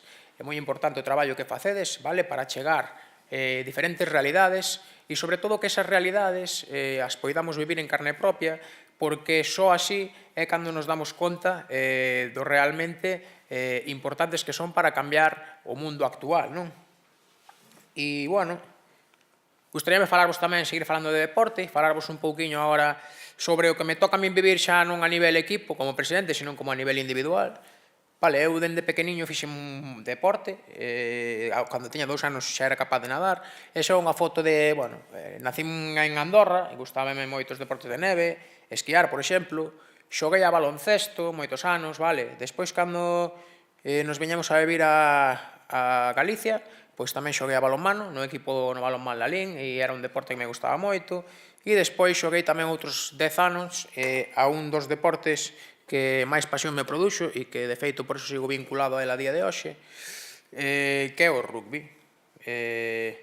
Despois tive un accidente que me produxo unha discapacidade e, sendo vos sincero, ter unha discapacidade non é a día de hoxe aínda fácil vivir con ela, vale? Siga habendo moitísimos prexizos, siga habendo moitísimas barreiras non só arquitectónicas, sino barreiras de todo tipo, que son as máis barreiras mentais, por exemplo, que son as máis difíciles de derrubar. E vou a ser sincero, e volvo ao tema da sensibilización, vale? Eu, antes de ter unha discapacidade, e isto sempre o digo, non estaba sensibilizado con este colectivo, vale? Porque era algo que a min non me afectaba directamente. Non tiña coñecemento das dificultades que podía ter unha persoa con discapacidade. Por eso, volvo a recalcar a importancia de achegar esas realidades, vale? Realidades que moita xente non poida coñecer para entendelas moito mellor e intentar facer un mundo mellor para todos. E, sobre todo, a xente con discapacidade seguimos discriminados, vale? O igual, pois, que pode pasar coas mulleres ou outros colectivos en risco de exclusión, porque se duda das nosas capacidades. Se duda das nosas capacidades para desenvolver un traballo, se duda das nosas capacidades para poder estudiar calquera cousa, se duda das nosas capacidades para desenvolver calquera tipo de actividade que poida ser un pouquiño, digamos, diferente. Sin embargo, a ver, eu, intento poder facer unha vida normal. Por exemplo, gústame facer tiro con arco, volvín a esquiar, vale? Gústame facer kayak ou canoa, digamos que no verán, cando está a auga do mar un pouquiño menos fría que agora. Parapente, paracaidismo, tamén fixen, vale? E, por exemplo, esta é unha imaxe tomada facendo o Camiño de Santiago, que o fixen 3 veces. Esta é unha silla especial que emprego para desplazarme pola playa, que se chama unha silla anfibia, porque me gusta moito facer travesías a nado tamén. Unha imaxe nadando, a travesía nado máis longa que fixen foi de 10 km, vale? Dende as Illas Cíes ata Vigo nadando. E despois tamén practico ciclismo adaptado. De feito, este fai 15 días foi a segunda vez que puiden ir a un campeonato de España de ciclismo adaptado. Falando de inclusión, que é un pouquiño que tamén me gustaría contarvos, o deporte é unha gran ferramenta favorecedora da inclusión, porque, como me serviu a min, sei que a moitos compañeros lles serviu igual. Cando fago deporte síntome ben, cando fago deporte síntome libre, cando fago deporte síntome un máis, cando fago deporte evádome da realidade. Por eso pensamos que é moi importante que todo o mundo faga deporte, obviamente, pero que a xente con diversidade funcional, na medida do posible, intente facer deporte. E aparte de isto, polos beneficios persoais que nos pode retraer, porque o feito de facer deporte, o feito de que, imaginadevos, unha persoa como a min, no meu caso, que teño unha tetraplexia, que teño só un 15% de mobilidade no corpo, se é capaz de facer unha travesía nado de 10 km ou facer unha maratón, por que unha persoa con discapacidade non vai a poder desenvolver un traballo, vale? Por que unha persoa con discapacidade non vai a poder facer outras cousas moi complicadas? E, sobre todo, por que non vamos a poder cambiar entre todos o mundo, esas normas inxustas, non? E algo, isto é unha imaxe con varios compañeros adestrando, algo que considero moi importante tamén para esa inclusión é o traballo en equipo. Volvemos a mencionar aquí a cooperación, vale? O feito de xuntarte con xente que teña as mesmas inquietudes que a ti e, pois, que en algún caso poida ter as mesmas dificultades que a ti. Por exemplo, ese é un grupo de deportistas, vale, que nos xuntamos para debatir, para intentar conseguir, sobre todo, derrubar barreiras, aparte de pasalo ben. E, volvendo á sensibilización, ou igual que taller de sensibilidade, acude aos centros educativos para acercarnos ao comercio xusto, na que participa xente adulta, xente menor, nosos colectivos tamén de persoas con discapacidade, intentamos achegar estas realidades aos colexios, aos nenos, a adolescentes, con xornadas na rúa, nas que, por exemplo, se pode subir as persoas nunha cadeira de rodas e ver as realidades que temos no día a día, non? E ese puzzle, e para rematar, ese puzzle do que falaba, que non engranan as pezas, bueno, creo e penso que hoxe todos falamos do mismo, non?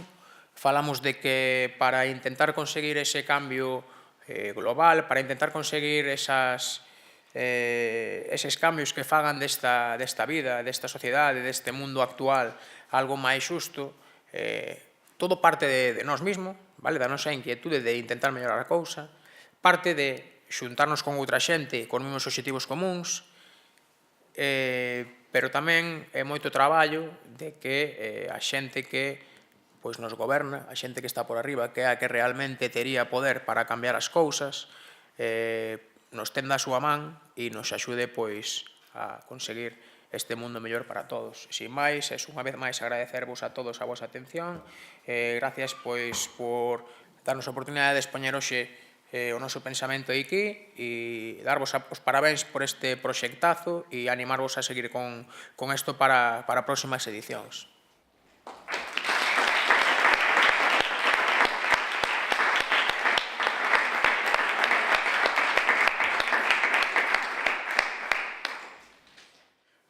Moitas grazas, Alejandro. Vouche confesar unha cousa. Eu nunca xoguei ao rugby, pero tiña amigos que xogaban. Eu tiña unha gran envidia, porque hai unha cousa no rugby que non hai nos outros deportes, que era o tercer tempo, donde os equipos de un e outro, rivales no campo, mentre xogaban, ao final do partido se xuntaban, con alegría, compartían e estaban. Ese é un gran valor do deporte. Os partidos, o que, como diste, tamén no fútbol gaélico agora, tamén sucede o mismo, pois nada, xúntanse o equipo local, en adultos paga un barril de cerveza, en menores pois unhos refrescos, e pon uns pinchos, e nada, simplemente o que pasa no campo queda no campo.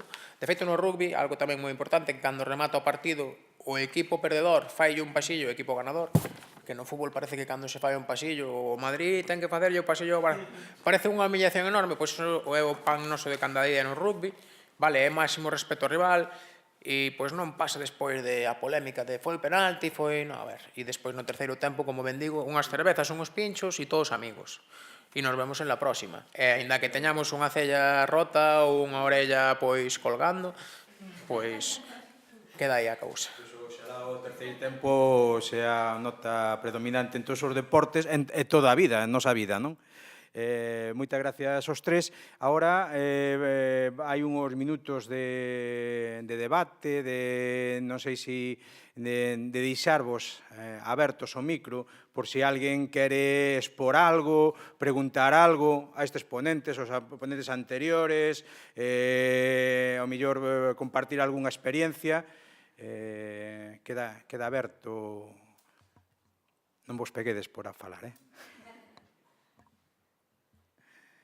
Algúns dos ponentes tamén poden, se alguén quere... Queda aberto e temos o micro aquí. Sí.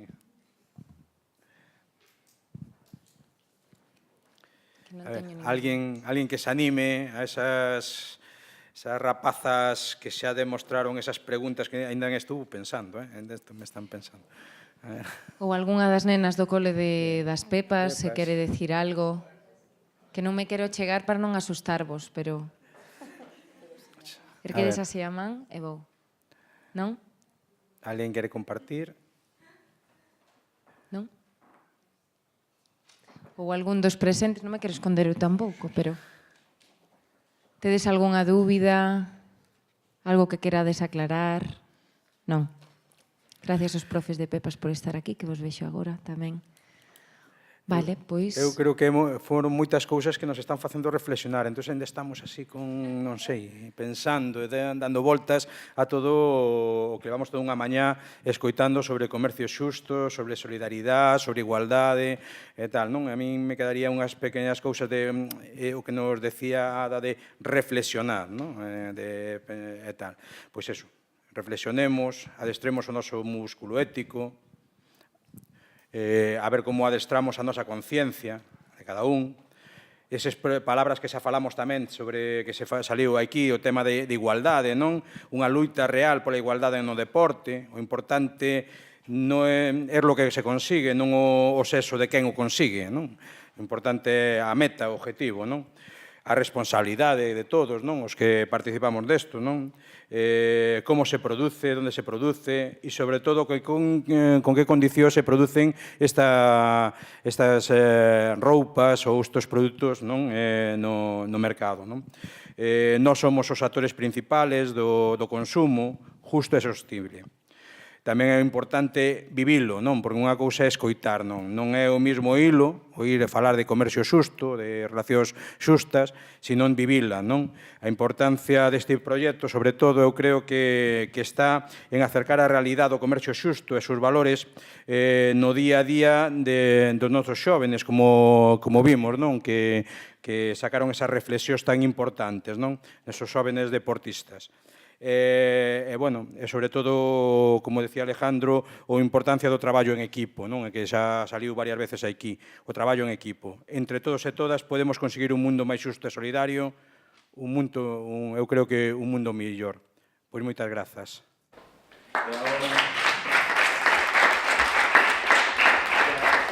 Xa para rematar, xa que non quería nadie eso, pois chamamos chamo a Rafael Veiga, que é o coordinador de Taller de Solidaridade. Me parece que foi buscar a un dos... Aí ven. Efectivamente. Según como as estrelas chega ali por o pasillo. Rafael Veiga, que é o coordinador, como decía, da Fundación Taller de Solidaridade. Un aplauso.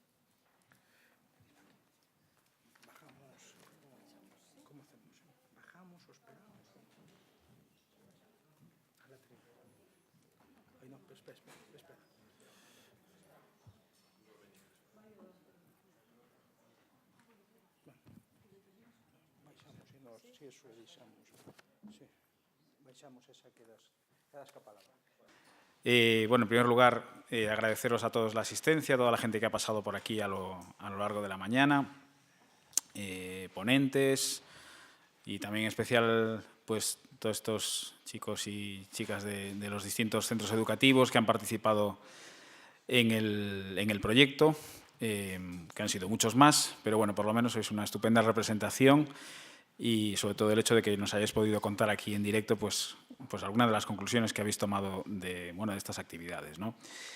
Quiero agradecer también en especial al Concello de Lugo y a la Xunta de Galicia, a través de la Subdirección Xeral de Cooperación, que han sido los que han hecho posible este proyecto educativo, ¿no? En el marco de nuestra línea de acción de la educación al desarrollo y la educación a la ciudadanía, y que es importante que se siga apostando por este tipo de proyectos que rompen moldes, ¿no? También, o sea, el hecho de que tratar de unir el comercio justo con el ámbito deportivo, pues es verdad que es un proyecto algo innovador, que viene de, donde explicaba el compañero Gerardo al principio, ¿no? También de esa línea que tenemos de importación de productos de comercio justo textiles y deportivos, pero que desde el principio nos dimos cuenta que de poco servía ofrecer o dar una alternativa de consumo si la gente que podía consumir no entendía el porqué de consumir un producto que les va a costar a lo mejor un 30 o un 50% más, que no tiene una marca conocida detrás, que no hay un Ronaldo ni un Messi que salga anunciándolo.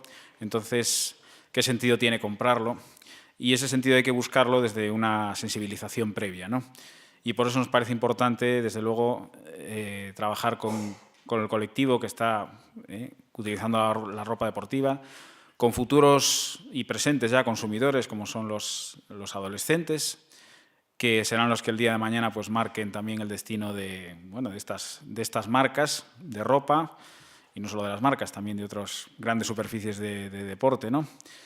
Y que para hacer un consumo consciente y responsable, pues primeramente, evidentemente, hay que tener una conciencia del por qué quiero consumir de otra manera, ¿no?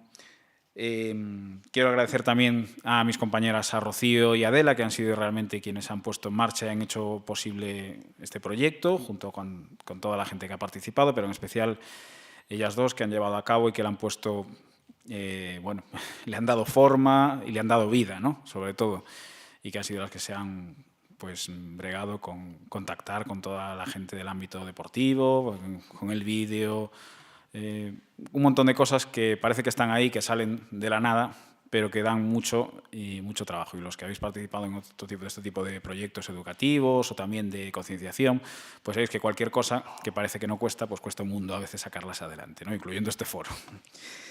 Y bueno, nada, seguir animándonos a todos a ir consiguiendo cambios, pequeños cambios, que en este tema estoy seguro de que los habrá, porque de hecho los está viendo, que los cambios se hacen poco a poco, que no son bruscos, y lo vamos viendo en temas como el medio ambiente, que hace 30 años había 4 locos diciendo que no se usaran bolsas de plástico y pasado mañana las van a prohibir.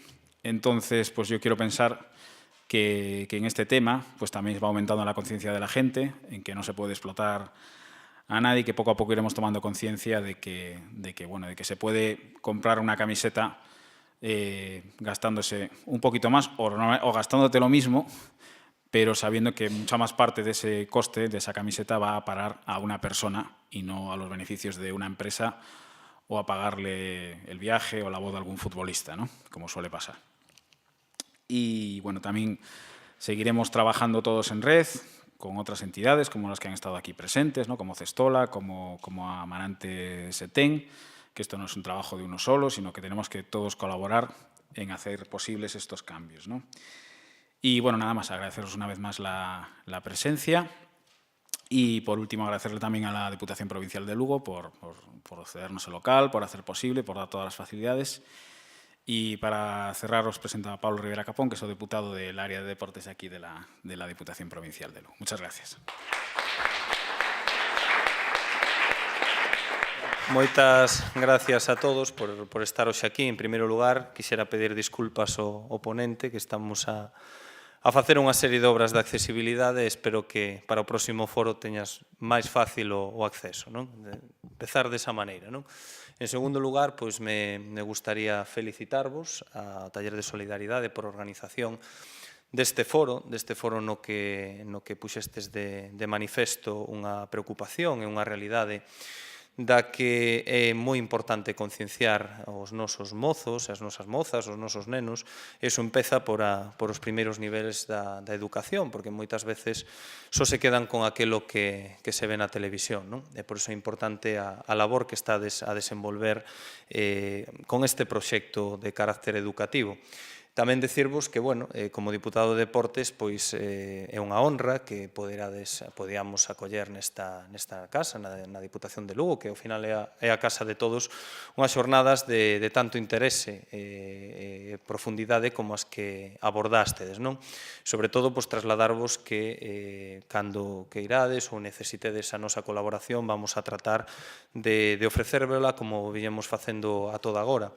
Despois tamén dicir que o tema que abordades non deixa de ser interesante. Falaba a persona que me precedeu sobre unha cuestión que é relevante e que a día de hoxe pois non se percibe desa maneira, sobre todo no vinculado o que vemos por a televisión, o que os nosos nenos, as nosas nenas ven por a televisión en relación aos grandes clubes deportivos, toda esta cuestión, dicir, concluir, porque quero ser breve, de que de nada serve que os grandes clubes do noso país promovan a creación de pequenos clubes deportivos en países desenvolvidos, cando todos somos conscientes da explotación que sufren moitos nenos e moitas nenas a hora de facer esas camisetas que os nosos nenos, os nosos fillos, se poñen, non? De nada serve absolutamente toda esa promoción que están a facer. E creo que teñen que poñer o foco un pouco máis en estas cuestións, en potenciar o comercio xusto, en que se podan desenvolver vestimenta deportiva vinculada e, sobre todo, desvinculada desa explotación, non? Porque a veces nos venden unha imaxe que, desgraciadamente, non é así. Entón, eso me sumo a esa reivindicación, a esa preocupación, e na medida que como diputado de Deportes yo poda trasladar, e así o vou facer, a moitos dos clubes cos que teño a fortuna de colaborar, pois tamén lles trasladarei un pouco esa mensaxe. En definitiva, moitas gracias a todos, espero que fora unha xornada do vosso agrado e incidir en felicitarvos e vémonos o ano que ven. Moitísimas gracias.